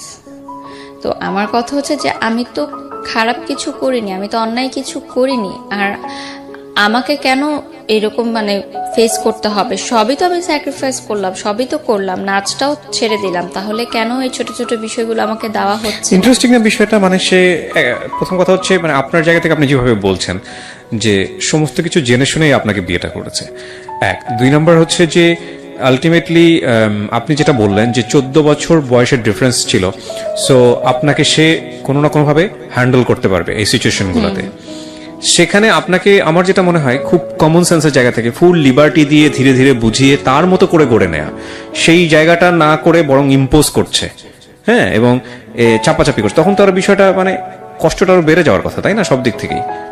একদিন এরকম হচ্ছিল, তো আমার মা সামহাও এই ফ্ল্যাটে আসে হয়তো আমাদেরকে ডাকতে, তো গেটটা খোলা ছিল, তো সে দেখে যে আমার হাজবেন্ড এটা করছে, গায়ে হাত তুলছে। ওই দিনই আর কি সেপারেশনটা হয় আমাদের। ও, আমার মা বলে যে হোয়াট ইজ দিস, মানে ওইটা ওই দিন আমি ফার্স্ট আমার মা দেখে যে এগুলো হচ্ছে ঘরের ভিতর, বাট সে জানে না। তো আমার মা বলে যে তুমি বের হয়ে যাও বাসা থেকে। মানে স্বাভাবিকভাবে একটা মা কখনোই এটা দেখতে পারবে না যে তার সন্তান এরকম কিছু একটা হ্যারাসের শিকার হচ্ছে, সে বলতে পারছে না। তো আমার হাজবেন্ড বলে যে সংসার করবো না, তো চলে যায়। সেদিন প্রথম সেপারেশনটা শুরু হয়, মানে রোজার আগ দিয়ে এই ঘটনাটা। তো আমি ভাবি যে ঠিক আছে, রাগ হয়েছে, আবার ফিরে আসবে। তখনও পর্যন্ত কিন্তু ডিভোর্স বা সেপারেশন এই ধরনের কোনো কিছু আমার মাথায় নেই, আমার ফ্যামিলির মাথায় নেই, কারণ বিয়ে হয়ে গেছে তো হয়ে গেছে। এখানে আর কোনো সেকেন্ড থটস নাই। মার খেলেও তোমাকে থাকতে হবে এই ঘরে, এবং হোয়াট এভার ইট ইজ তোমাকে এইখানেই থাকতে হবে, যেটা আমার না, বাংলাদেশের বেশিরভাগ মেয়েদেরই এটাই মানসিকতা। এবং আমি তো দেখি এখন, যেহেতু আমি সোশ্যাল মিডিয়াতে অনেক অ্যাক্টিভ, দেখি যে আমাদের বাংলাদেশে হাজার হাজার ঘরে মেয়েরা ডোমেস্টিক ভায়োলেন্সের শিকার হয় এবং তারা কিছু বলতে পারে না, দ্যাটস ওয়াই তারা সেটা মুখ বুজে সহ্য করে। এবং আরেকটা কথা যে ইকোনমিক্যাল ডিপেন্ডেন্সি থাকে না তাদের, যেটা সেই সময় আমারও ছিল না, আমি কিন্তু স্টুডেন্ট ছিলাম। আমার হাজব্যান্ড যখন চলে যায়, আমার বাসায় আমার এখনো মনে আছে যে আমার ড্রয়ার করে দেখে আমি 10 টাকার নোট আছে শুধুমাত্র, আর কোনো টাকা নেই আমার কাছে, এবং আমার তো কোনো ইনকাম নাই সেই মুহূর্তে। আর একটা মেয়ে হচ্ছে হাজব্যান্ডের চলে যাওয়ার পর বাবা মার কাছে মানে টাকা চাওয়াটা যে কতটা কষ্টের, মানে ওটার চেয়ে ভালো হয় যে দুইটা মাটি ফাঁক হয়ে যাক, আমি নিচে চলে যাই। মানে যারা এইটার কখনো সম্মুখীন হয়েছেন তারা হয়তো বুঝতে পারবেন। এখন হয়তো ভাবছে যে মা বাবার কাছে তো টাকা চাওয়াই যায়, কিন্তু সংসার ভেঙে আমি কিন্তু আরেকজনের বাসায় চলে গেছি, এবং মেয়েরা কিন্তু পরের ঘরের হয় সবসময়। সেই ঘরটা ভেঙে যখন আমি আসি, তখন কিন্তু আমার বাবা মার কাছে টাকা চাওয়াটা কিন্তু এতটা ইজি না কারোর জন্য। যদি সেটাই হতো তাহলে কিন্তু আমাদের বাংলাদেশের মেয়েরা বা সারা বিশ্বে যারা হ্যারাসমেন্টের শিকার হচ্ছে তারা কিন্তু প্রতিবাদ করতো। যদিও এখন অনেক বেড়েছে এটা, বাট তারপরে মিডল ক্লাস বা লোয়ার মিডল ক্লাস ওরা এখনো পারে না, শুধুমাত্র তাদের ইকোনমিক্যাল সাপোর্টটা নাই বলে। তো সেপারেশনের পর সে আমার সাথে কোনো কন্ট্যাক্ট করে না, দিনের পর দিন চলে যায়, মাসের পর মাস চলে যায়, সে কোনো কন্ট্যাক্ট করে না। এবং আমি কিন্তু স্টিল ওই ফ্ল্যাটে আছি, এবং আমি ট্রমাটাইজড হয়ে গেছি একা থাকতে থাকতে। কারণ আমি একা থাকতে খুব ভয় পেতাম ছোটবেলা থেকে। আমি আমার ভাইয়ের সাথে শেয়ারের রুমে থাকতাম, বা বিয়ের পর কখনোই আমার হাজবেন্ডের থেকে আলাদা আমি থাকিনি। সো হঠাৎ করে ওই ফ্ল্যাটে একা থাকাটা কিন্তু আমার জন্য একটা খুব মানসিক চাপ, ট্রমাটাইজড হয়ে গেছি আমি। সো আমার মা আমাকে 1 মাস পর নিয়ে আসলো তার ফ্ল্যাটে, যে ওখানে আর থাকার দরকার নেই, ফ্ল্যাটটা তালা দিয়ে দাও, দরকার নেই ওখানে থাকার, সে আসলে আবার তুমি করো। তো আমি তার সাথে প্রচুর কন্ট্যাক্ট করার ট্রাই করি, প্রতিদিনই কন্ট্যাক্ট করার ট্রাই করি, বাট না সে আমার ফোন ধরে, না মেসেজের রিপ্লাই দেয়। ইভেন তার ফ্যামিলি মেম্বার্সরাও একটা মানুষ আমাকে ফোন দেয়নি, আমার ফ্যামিলিকে ফোন দেয়নি। মানে জিনিসটা খুব অবাক না? কেউ বললে হয়তো বিশ্বাস করবে না যে একটা স্বামী স্ত্রীর ঝগড়া হলে কিন্তু শ্বশুরবাড়ি থেকেই আগে ফোনটা আসে যে কি হয়েছে তোমাদের, আমাদেরকে বলো, কি সমস্যার সমাধান করি আমরা, বা না করি কি হবে। আমার মাও খুব অবাক হয়েছে ওই সময় যে একটা মানুষ পর্যন্ত ফোন দিল না আমাদেরকে, যে এত বড় একটা ঘটনা হয়ে গেল। এবং আমি আমার দেবরের কাছ থেকে জানতে পেরেছি যে সে তাদের সাথেই আছে ওই বাসাতে, এবং তারা এরকম একটা পরিকল্পনা করছে তাকে সেকেন্ড ম্যারেজ দেওয়ার, মানে আরেকটা বিয়ে দেওয়ার তাদের পছন্দের মেয়ের সাথে, যেহেতু তারা আমাকে পছন্দ করতেন না। আমার সাথে কিন্তু তখন ডিভোর্স হয়নি, সেপারেশন চলছে। তো আমার মাই ফোন দিল, যেহেতু আমরা মেয়ে পক্ষ, আমরাই ফোন দিলাম, ঠিক আছে, যে তাও সংসারটা টিকুক। তো আমার ননাসের সাথে কথা হয়, ভাবির সাথে কথা হয়, তারা বলে যে এটা তার ব্যাপার পার্সোনাল, আমরা নো কমেন্টস। তাদের কোনো কমেন্টস নাই এই বিষয়ে, তাদের কিছু বলার নাই, এই বিষয়টা নিয়ে তাদের কিছু বলার নাই, এটা যা ডিসিশন হবে সে দিবে। তো আমার বাবা মা ফার্স্ট থেকেই আমাদের মানে বিয়ের পর থেকে মানে বিষয়টা কেমন যেন মেনে নিতে পারতো না। আমার মা হয়তো বুঝতো, আমাকে বলতো না যে আই এম নট হ্যাপি। ওই চেহারার একটা গ্লো থাকে না বিয়ের পর যে আসে মেয়েদের, ওই জিনিসটা না আমার কখনো আসেনি। তো আমার মা সামহাও বুঝতে পারতো যে I am not happy, but সে আমাকে কখনো ডাইরেক্ট হয়তো প্রশ্ন করতো না। শুধু একদিনই প্রশ্ন করেছিল যে আমি অনেকদিন পর শ্বশুরবাড়ি থেকে এসেছিলাম, আমার মানে পুরে আমি কালো হয়ে গেছিলাম। তখন আমার মা জিজ্ঞাসা করেছিল যে তুমি রোদ্রে কোথাও যাও যে এত কালো হলো? তা আমি বলছিলাম যে আমার কাপড়গুলো আমি রোদে দিতে চাই, মানে বালতি ভরে কাপড় রোদে দিতে যেতাম। তো কড়া রোদের কারণে আমার স্কিন পুড়ে যেত, আমার আবার সান লাগলে তাড়াতাড়ি স্কিন পুড়ে যায়। তো তখন আমার মা জাস্ট একটা কথা বলেছিল যে আমি চাইনি আমার মেয়ের জীবনটা এরকম হোক। মানে এই জন্য তো সে আমাকে পড়াশোনা শিখায়নি আসলে। হ্যাঁ, অবভিয়াসলি উইথ ডিউ রেসপেক্ট, বাসার কাজ যারা করে ইটস ওকে, বাট শুধুমাত্রই যে এইটাই হবে আমার জীবন সেটা সে কখনো চাই। যেহেতু সে একজন কলেজের প্রফেসর, একটি স্বনামধন্য কলেজের প্রফেসর, আমার বাবা বুয়েট থেকে পাশ করা আর্কিটেক্ট। সো আমাদের ফ্যামিলি ব্যাকগ্রাউন্ড কিন্তু ওরকম না যে আমার চাচা ডাক্তার ছিলেন একজন, আমার অন্য চাচা প্রাইভেট টেলিকোম্পানিতে জব করেন, মানে সবাই খুব হাই পজিশনে আছেন। সেই জায়গা থেকে আমি এরকম হলাম। তো তারপরে যেটা হয় যে সেপারেশনের সময়টা আমার খুবই খারাপ কাটে এবং রোজার মাস চলে আসে। তো আমি বলি ঠিক আছে, আমি তো জানি আমার হাজবেন্ডই বাসায় আছে, আমি ইফতার নিয়ে যাব তার জন্য। ইফতারে নিয়ে গেলে আমাকে তো ইফতার করাবে, তখন আমি ইফতারের পর তাকে খুলে বলবো সবকিছু যে কি সমস্যা, ঠিক আছে তুমি যেভাবে চাও আমি সেভাবেই হবো। এবং আমি ডিসাইড করলাম যে ঠিক আছে আমি বোরখা পরবো, আমি হিজাব পরবো, তা আমার সংসারটা টিকুক।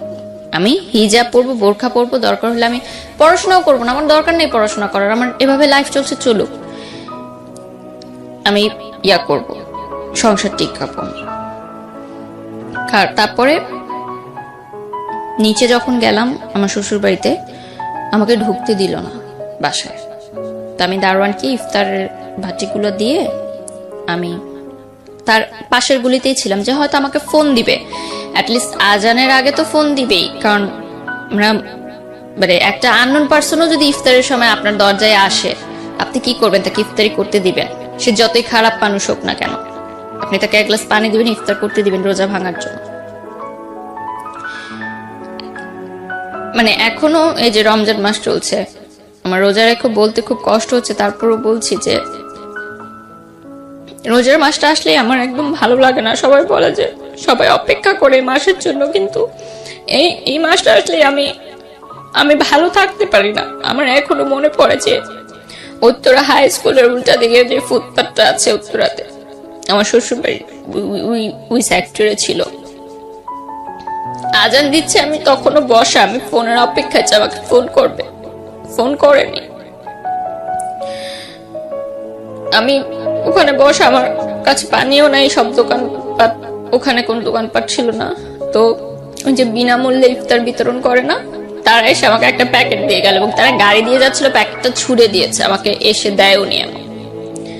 সো দ্যাট টাইম আমার মনে হয়েছে যে আমার লাইফ কোন পর্যায়ে চলে গেছে, যে আমি রাস্তায় বসে আছি, আমাকে ইফতারের প্যাকেট ছুড়ে দিয়ে চলে গেল। মানে আমি কি ভিখারির পর্যায়ে চলে গেলাম? আমার জীবনটা তাহলে কোথায় গেল? এবং আমার হাজবেন্ড, যার সাথে আমি 3-3.5 বছর সংসার করেছি, তার কি একটু বাঁধলো না যে আমি ইফতারটা করেছি কিনা, আমি পানিটা খেয়েছি কিনা? মানে কি এমন হলো যে এতটা নিষ্ঠুর হয়ে যায় একটা মানুষ? তো আমি জাস্ট পানির বোতল থেকে পানি খাই, আমি ইফতারটা খাই না, আমি চলে যাই বাসায়। বাসায় গিয়ে আমি আমার মাকে বলি যে হ্যাঁ আমি ইফতার করেছি। আমি কিন্তু এগুলো বলি না, বললে আমার মা সেটা নিতে পারবেন না। আমি না ছোটবেলা থেকে সবসময় চেয়েছি যে আমার প্রবলেমগুলো আমার মধ্যেই থাকুক, কারণ আমি ছোট থেকে দেখেছি আমার মা অনেক কষ্ট করে আমাদেরকে আয় করে, চাকরি করে, টিউশনি করে আমার ভাইকে আমাকে বড় করেছে, এবং যৌথ পরিবার ছিল, অনেক মানুষ ছিল, সবার মধ্য থেকে আমাদেরকে ভালো রেখেছে। তা আমি চাইনি যে এক্সট্রা কোনো হ্যারাসমেন্ট মানে তাকে হোক, তার কোনো চিন্তা হোক আমাকে নিয়ে এক্সট্রা। এই জন্য আমি তাকে কখনো এগুলো শেয়ার করতাম না। তো তারপরে আমি তাকে ফোন দিয়ে বলি যে আমি কি অপরাধ করলাম যে এরকম হয়ে যাচ্ছে। ইন দ্য মিড টাইম আমার স্কুল মানে ইউনিভার্সিটির একটা ফ্রেন্ড আছে, ও চিটাগং এর ছেলে ছিল। আমার শ্বশুর বাড়ি যেহেতু চিটাগং এ, ও আমাকে বলে যে দোস্ত আমার কেন যেন মনে হচ্ছে এখানে বিষয়টা একটু অন্যরকম। হ্যাঁ, আমার মনে হয় কি তুই তো বিয়ের আগে কখনো ওনার সম্পর্কে কোনো মানে হিস্ট্রি জানিসনি। একটা বিয়ের আগে অ্যারেঞ্জ ম্যারেজে ছেলে বা মেয়ের হিস্ট্রি কিন্তু জানাটা খুবই ইম্পর্টেন্ট, যে সে পাস্টে কি ছিল বা কি। সে ফুল পড়াশোনা চিটাগংয়ে করেছে, তারপর ঢাকায় এসে সে চাকরি করতো। সে আমাকে বলে যে আচ্ছা তুই আমাকে একটু ওনার ইউনিভার্সিটির ঠিকানাটা দে, আমি ওই ব্যাচের যে ছেলে মেয়েরা ছিল তাদের কাছ থেকে একটু ইনফরমেশন নেই যে আসলে সে কেমন মানুষ ছিল, মানে হঠাৎ কি এমন হলো এরকম। একটা অবাক ঘটনা আমি জানতে পারি যে তার আগেও একটা বিয়ে হয়েছিল। মানে এটা তার সেকেন্ড ম্যারেজ ছিল, যেটা সে আমার কাছে গোপন করেছিল। এবং ওই ইউনিভার্সিটিতে ওই ব্যাচের সবাই এটা জানে, এবং চিটাগংয়ে সবাই জানতো যে সে ম্যারিড ওই মেয়েটার কথা। এবং ওই মেয়েটার কথা আমিও জানতাম। সে আমাকে বলছিল যে তার এক্স গার্লফ্রেন্ড তার সাথে জাস্ট প্রেম ছিল ইউনিভার্সিটি লাইফে, সেটা পরে ভেঙে গেছে। কিন্তু সেটা যে বিয়ে পর্যন্ত গড়িয়েছে সেটা আমাকে কিন্তু সে বলেনি। এটা আপনি শুনলেন চারপাশ থেকে, কিন্তু প্রমাণ কি পেলেন? প্রমাণ আসলে কি, আমার মাকে যখন আমি এই ঘটনাগুলো বললাম এবং আমার ওই ফ্রেন্ডও এসে বললো যে আন্টি আমি এগুলো ইনফরমেশন পেয়েছি তার কাছ থেকে। এবং আমাকে যে মেয়েটার নাম বলেছিল আমি কিন্তু ওই ফ্রেন্ডকে নামটা বলিনি, যে আমি বলছি তুই জাস্ট ইনফরমেশন নে। ও ইনফরমেশনটা নিয়ে কিন্তু সেম নামটাই আমাকে বললো। তখন কিন্তু আমি যোগসূত্রটা মিলেছি যে ঠিক আছে, কারণ আমি নামটা তাকে ইচ্ছা করে বলিনি, যে আমি জানতে চাইছি যে সেদিক থেকে কি খবরটা আসে। ওরা যেহেতু চিটাগংয়ের স্থানীয় ছিল তো চেনা জানা ছিল ওর। তো আমার ননাসকে ফোন করে যখন আমার মা বললেন যে এরকম একটা ঘটনা শুনলাম চিটাগংয়ের লোকে মুখে মানুষ বলছে, সে এত উত্তেজিত হয়ে গেল আমার মার সাথে এবং মানে এত বাজে ব্যবহার করলো, আমার মা টোটালি অবাক হয়ে গেল। সে বললো যে আচ্ছা আমার মেয়ের নামে যদি আজকে কেউ কোনো কথা বলতো আমি কিন্তু হেসে ঠান্ডা মাথায় কথাটা উড়িয়ে দিতাম। আপনি যেহেতু উত্তেজিত হয়ে গেলেন সেটা থেকে আমি আপনার উত্তরটা পেয়ে গেছি যে ঘটনাটা সত্য না মিথ্যা। এবং তার 5 মিনিটের মধ্যে আমার হাজবেন্ড আমাকে ফোন করবে তুমি পাগল হয়ে গেছো, এই সেই অনেক নানান কথা বলে যে আমার নামে তুমি মিথ্যা কথা রটাচ্ছ। যাই হোক, বলার পরে আমি তাকে বলি যে ঠিক আছে তুমি ইয়া করো, মানে সেপারেশনের 1 মাস পরের ঘটনা বলছি। 1 মাসের মধ্যে কিন্তু এগুলো হয়েছে যে রোজার মাসে, তো তখনও রোজা কন্টিনিউ। কিন্তু তো আমি খুব কম খাওয়া দাওয়া করতাম, এর মধ্যে আমি মানে মনে হয়েছে আমার যে আমি আবার কনসিভ করেছি। তো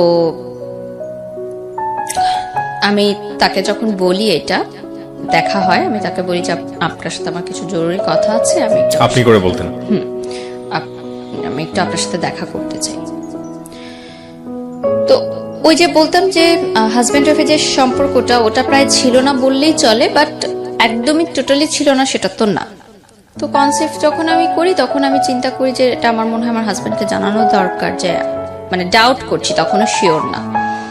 তো সে আমাকে এত মানে খারাপ একটা কথা বলে যে মানে সে আমাকে বলে যে এই বাচ্চাটা আমার না, এটা হয়তো অন্য কারো।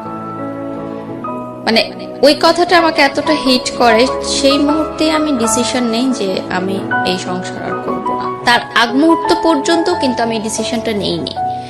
কিন্তু আমার মনে হয়েছে যে আমার চরিত্র নিয়ে যখন সে কথা বলেছে তার মানে সে আমাকে ওরকমই মনে করে।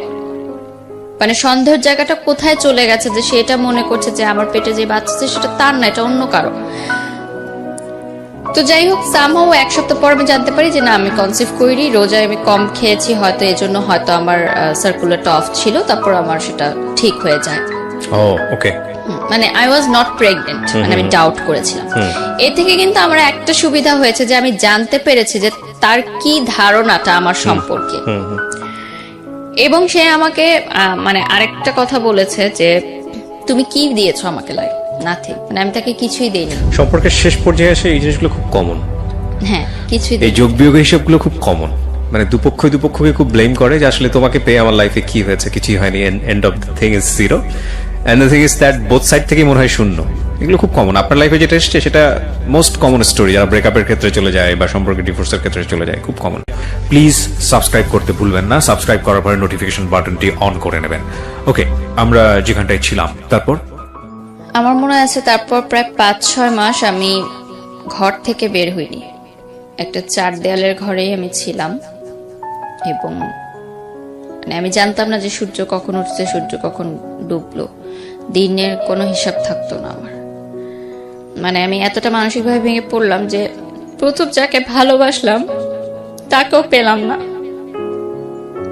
সেই ভালোবাসা ভুলার জন্য যে বিয়েটা করলাম সেটাও আমার টিকলো না। তো এত বছর ধরে মানে 23 ইয়ার্স তখন আমার মানে হবে, আমি নো অ্যাচিভমেন্ট, আমার কোনো ইনকাম নাই।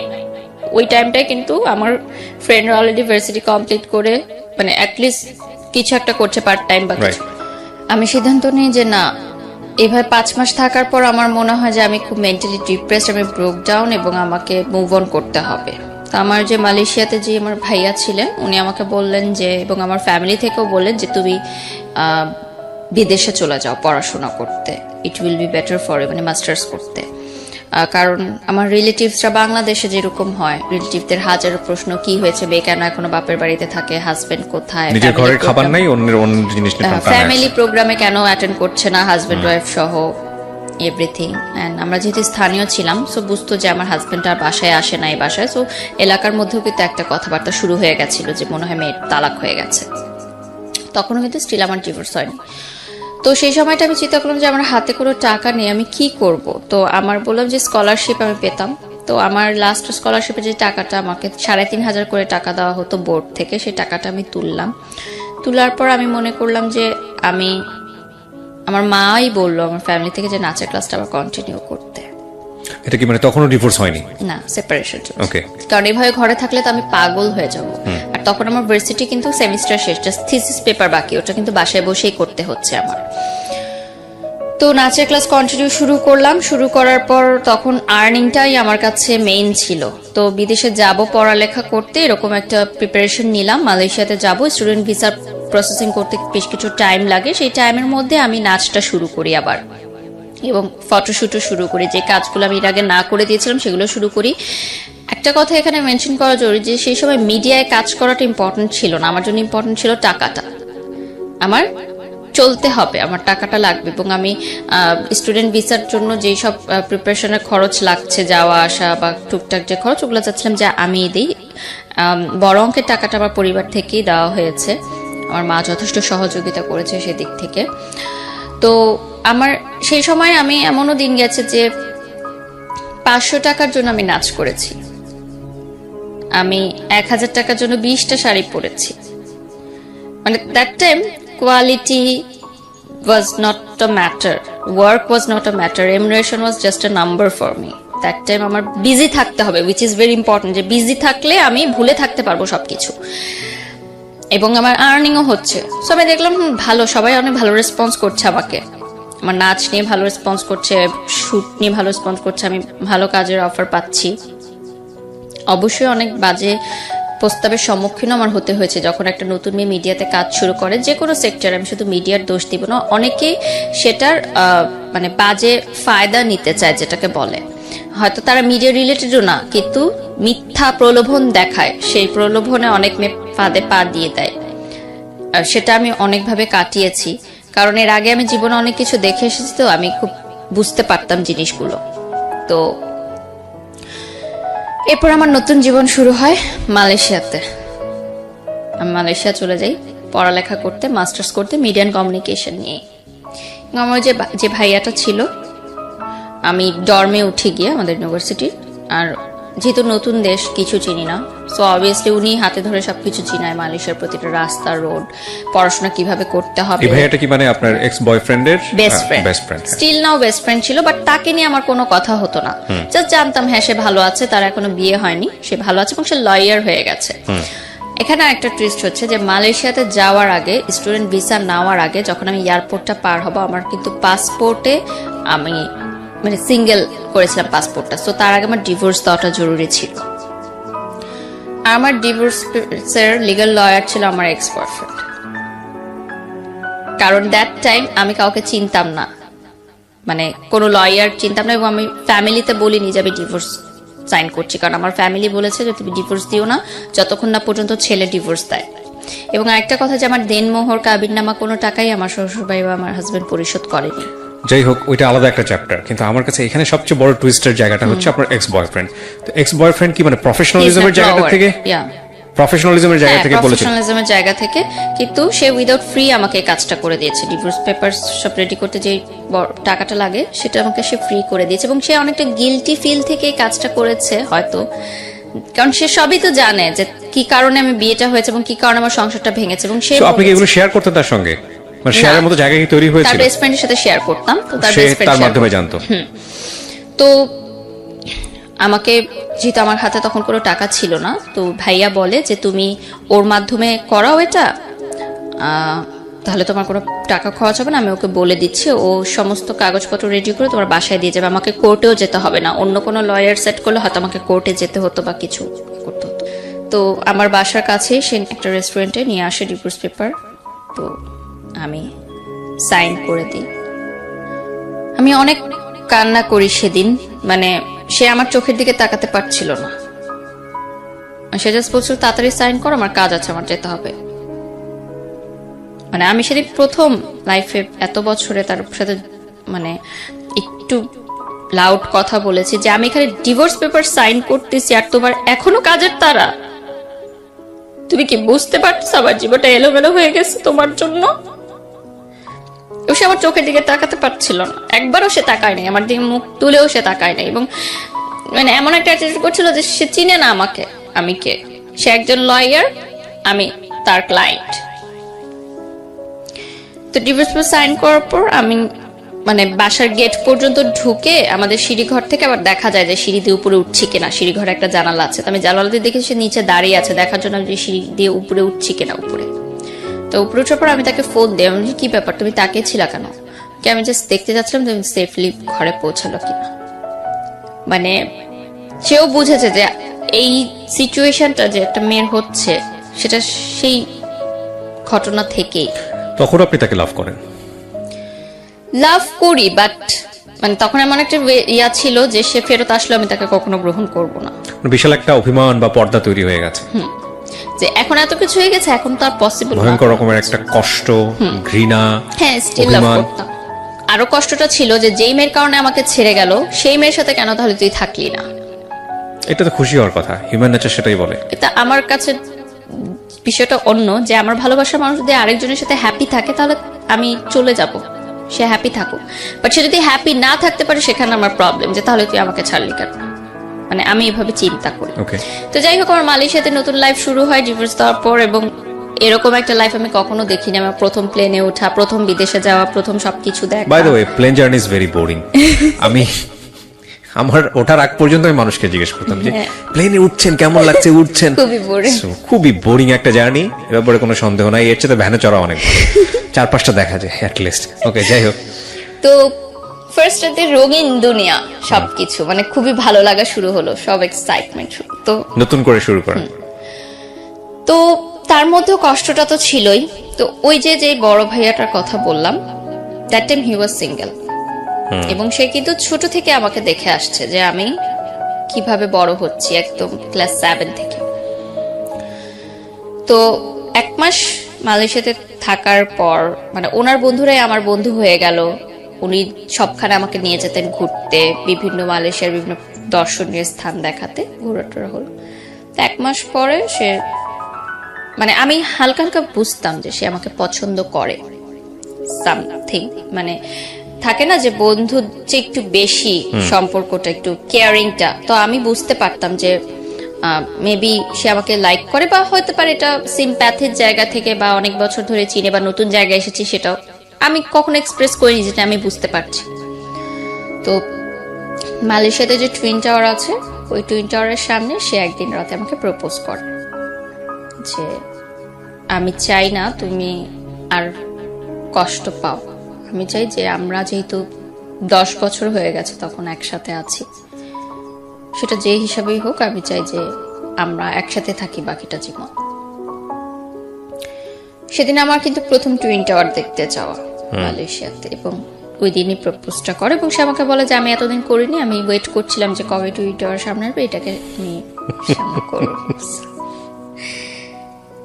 তো আমার কাছে মনে হয় কি সেই সময় যে ভালোবাসা বিয়ে এগুলো কোনো ব্যাপার না। ওনার সাথে যেহেতু আমার আন্ডারস্ট্যান্ডিং লেভেলটা অনেক ভালো ছিল এবং 10 বছর একটা মানুষকে চিনি, তো আমার মনে হয়েছে যে ঠিক আছে, এখন ফ্রেন্ডশিপটাই না হয় আমার লাইফের হয়ে গেল। ওকে ফাইন, মানে আপনার জায়গা থেকে সিগন্যালটা ছিল ইয়েস? ইয়েস ছিল, বাট আমি বলেছি যে আমরা একসাথে ফ্রেন্ডদের মতোই থাকবো, ঠিক আছে, রিলেশন থাকবে, বাট পরবর্তীতে আমরা দেখবো যেটা মানে বিয়ে করব আমরা, বাট এখন ফ্রেন্ড হিসেবে থাকবো। অ্যান্ড ফ্রেন্ড হিসেবেই ছিলাম, 10 বছরের বন্ধুত্ব কিন্তু মানে রাতারাতি প্রেমের সম্পর্কে যায় না।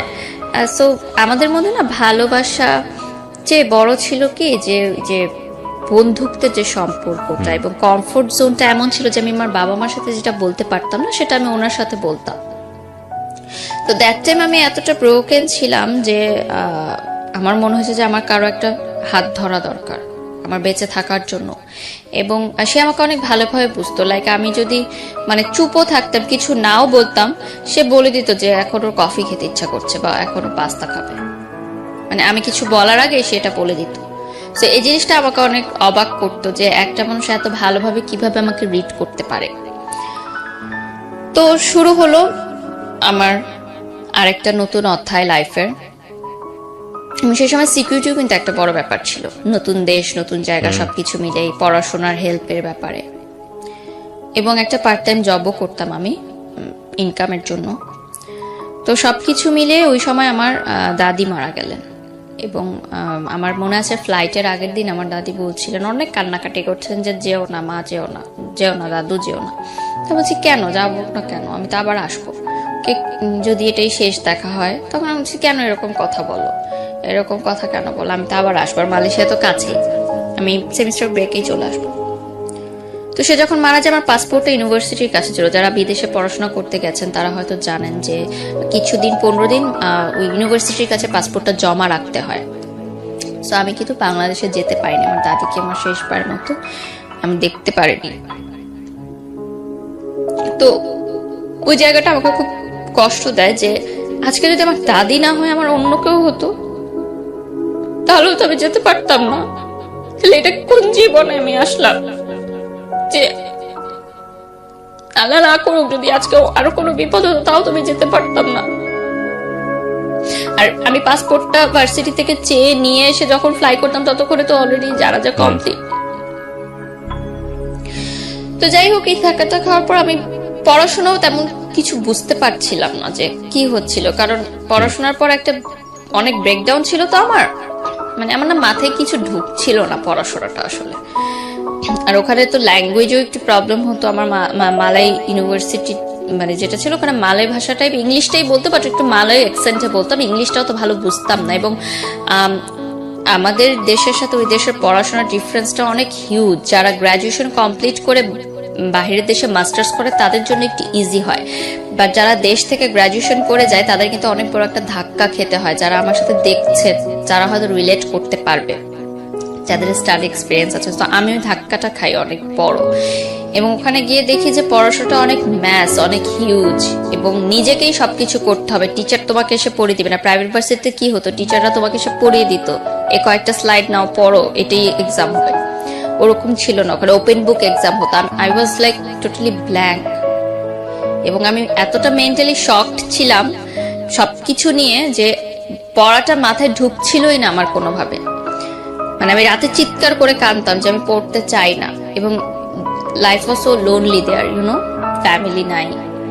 আমি খুব ঘর কোনো মেয়ে ছিলাম, ডর্মে ছিলাম, খাবারের বুঝতাম না কি খাবার অর্ডার করতাম, ভালো মানে টেস্ট নাই, আবার চেঞ্জ করতাম, আবার অর্ডার করতাম। মানে এগুলো আমার মাথায় এতটা বেশি প্রেশার নিচ্ছিল যে আমি আর নিতে পারছিলাম না। আমি একটা বাচ্চাদের হোস্টেলে চাকরি করতাম, ওখানে বাচ্চাদের দেখাশোনা করার জন্য ছোট ছোট 2 মাস করেছি। তারপর সেটাও আমি আর কন্টিনিউ করতে পারিনি। আমার কোনো কিছুতে আমার মন বসছিল না টোটালি রূপে। সো আমার তখন প্রেজেন্ট যে বয়ফ্রেন্ড ছিলেন, ও বললো যে তুমি একটু বাংলাদেশে যাও। বয়ফ্রেন্ড বলতে আলটিমেটলি ফ্রেন্ড, বন্ধু। বাংলাদেশে যাও, to break now, you need a break, এবং তুমি একটু কাউন্সিলিং করাও। সেই সময় আমি বাংলাদেশে এসে প্রাভা হেলথ কেয়ার সেন্টারে 1 মাস আমি কাউন্সিলিং করাই। তো বাংলাদেশে আসার পর আমি মিডিয়াতেও কাজ করা শুরু করি এবং ট্রিটমেন্ট নেওয়ার পর একটু ঠিক আছে সুস্থ হই। তো যেটা হয় যে আমি বলি যে ঠিক আছে এখন আমি আর মালয়েশিয়া ফেরত যেতে চাই না, আমি মাস্টার্স ড্রপ আউট, মাস্টার্স করতে চাই না, আর আমি পড়াশোনা করতে চাই না, আমি লাইফে সেটেলমেন্ট চাই।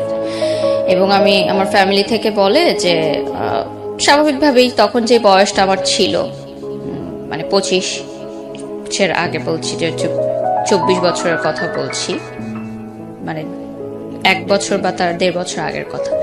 আমি বলি যে আমি কমিটমেন্ট চাই, বাসায় বলো বিয়ের জন্য, কারণ আমি চাই না যে সেকেন্ড টাইম আমার বিয়ে নিয়ে কোনো প্রবলেম হবে, যদি বিয়ে পর্যন্ত না আগায় আমি কন্টিনিউ করব না, এরকম আমার একটা থিঙ্কিং ছিল। যেহেতু আমার ডিভোর্স আছে এবং আপনি জানেন ডিভোর্সি মেয়েদেরকে পরের বার বিয়ে করতে হলে কতটা বেগ পেতে হয় বাংলাদেশের, আমি জানি না, মানে I don't have any experience. মানসিকতার মানে প্রেক্ষিতে, মানে সামাজিকতার ছেলেকে যতটা বেগ পেতে হয় তার চেয়ে অনেক গুণ বেশি বেগ পেতে হয়, এটা আমি বিশ্বাস করি। সেটাই। তো যেটা হয় যে আমার সে বাসায় যখন বলে, বাসা থেকে স্ট্রেট না বলে দেয় যে পসিবল না, কারণ আমি ডিভোর্সি, 1, 2 হচ্ছে সে মিডিয়ায় কাজ করে, ওর বাসা থেকে না করে দেয়। তারপরও মিডিয়ায় কাজ করে, এটা কিন্তু শুধু মেয়েদের সমস্যা না, এটা ছেলেদেরও সমস্যা। মানে মিডিয়ার মানুষ মানে মিডিয়ার মানুষ মানেই ধরে নেওয়া হয় যে এদের ঝামেলা আছে এবং সংসার টিকে না। সংসার টিকে না। এটা আসলে সংসার টিকে না বলতে যেটা যে শুধু তা না, মানে ক্যারেক্টারগত ব্যাপারও বলা হয়। এটা আমি বলছি না যে মিডিয়ার সবাই ধোয়া তুলসীর পাতা, নট লাইক তাতে দিস। প্রকাশ হয় বেশি, এক্স্যাক্টলি, ফোকাসড হয় অনেক বেশি। আই মিন প্লিজ সাবস্ক্রাইব করতে ভুলবেন না, সাবস্ক্রাইব করার পরে নোটিফিকেশন বাটনটি অন করে নেবেন। ওকে, আমরা যেখানটায় ছিলাম, তারপরও সে বলে যে ঠিক আছে আমি পরবর্তীতে মানিয়ে নিব, আমরা চালিয়ে যাই। তো মানিয়ে নেওয়ার বিষয়টা আসলে পরবর্তীতে আর সে মানিয়ে নেওয়াটা আমি দেখলাম যে তার কিন্তু তখন মাস্টার্স কমপ্লিট এবং সে অলরেডি ব্যবসা করছে, তার বাবার ব্যবসাটাই সে দেখে। এবং যেটা হলো যে একটা টাইমে আমি বুঝতে পারলাম যে সে আমার জন্য বিয়ে করতে পারছে না, তার বিয়েটা আটকে আছে শুধুমাত্র আমার জন্য, তার ফ্যামিলি থেকে বিয়ের চাপ দিচ্ছে, সে আমাকেও ছাড়তে পারছে না। এবং একটা টাইমে গিয়ে আমি বুঝলাম যে এটা আসলে লাভ না, এটা আসলে সিম্প্যাথি ছিল, একটা করুণা ছিল। সে ছোট থেকে আমাকে যেভাবে দেখে এসেছে, তার একটা করুণার সৃষ্টি হয়েছে আমার জন্য, যে সেই করুণা থেকে সে আমার সাথে রিলেশনে গেছে। That was not love. Same thing again. কারণ লাভের যে সম্পর্কগুলো থাকে, বয়ফ্রেন্ড গার্লফ্রেন্ডের যে সম্পর্কটা থাকে, সেটা ছিল না। কিন্তু ওই হলো পার্টি মাস্তি, ফ্রেন্ড দোস্ত, তুই ডাকতাম আমি তাকে। মানে এত টাইম যাওয়ার পর আমি মনে হচ্ছে যে ওই ক্লাস 7 এর প্রেমটা কিন্তু আমি আর পাইনি। মানে ওই প্রেমটাই আমাকে নাড়া দেয়। যে আমি তো প্রেম ওভাবেই করতে চেয়েছি যে তার বাসার সামনে দিয়ে গেলে আমার হার্টবিট বেশি হবে, তার নামটা শুনলে আমার মানে অস্থির লাগবে, তার জন্য আমি অলওয়েজ ওয়েট করব। আমি জানি না এই অসহ্য যন্ত্রণাগুলো মানুষ কেন এতটা পছন্দ করে, ভয়ঙ্কর যন্ত্রণাজনক তো জিনিস। মনে হলো যে এটা শুধু বন্ধুত্ব, ফ্রেন্ডশিপ এন্ড মানে একটা বলে না লাইফ এন্ড লাভের মধ্যে কিন্তু একটা খুব চিকুন একটা লাইন আছে।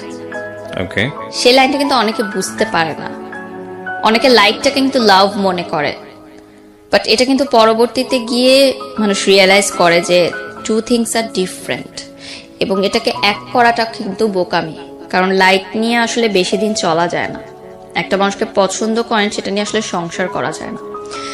তো সামহাও যেটা আমি বুঝতে পারলাম যে আমার তরফ থেকে এবং তার তরফ থেকেও জিনিসটা মিউচুয়ালি আন্ডারস্ট্যান্ডিং এ জিনিসটা হলো যে ঠিক আছে আমি অন্য জায়গায় ট্রাই করব, আমি অন্য জায়গায় বিয়ের জন্য দেখব, তুমি তোমার বিয়ের জন্য দেখো। এর মধ্যে তার বাবা মার সাথে আমার একবার সিটিং হয়। তার বাবা মা আমাকে মানে বলে যে আমাদের ফ্যামিলিতে এরকম কোনো ইয়া নেই যে ডিভোর্সি মেয়ে আমরা বিয়ে দেওয়াই, এবং তুমি একসময় নাচ করতে, মিডিয়াতে কাজ করো, এখনো বিয়ের পর মিডিয়াতে কাজ করতে পারবে না, হিজাব পড়তে হবে এবং ডিভোর্সি ব্যাপারটা এটা গোপন রাখতে হবে ফ্যামিলির কাছ থেকে, যেটা পসিবল না আমার পক্ষে। কারণ সোশ্যাল মিডিয়ার যুগে কিন্তু এখন কোনো কিছু গোপন থাকে না। যেহেতু আমি আমার হাজবেন্ডকে নিয়ে অনেক পিকচার শেয়ার করতাম এবং স্টিল 4 ইয়ার্স হয়ে গেছে আমার ডিভোর্সের, এখনো মানুষজন ছবি, আমি কোনো একটা ছবি পোস্ট করলে সেখানে আমাকে প্রচুর বাজে মন্তব্য পেতে হয় মানুষজনের। আজকের এই এপিসোডটা দেখার পর হয়তো অসংখ্য বাজে মন্তব্য করতেন, তারা হয়তো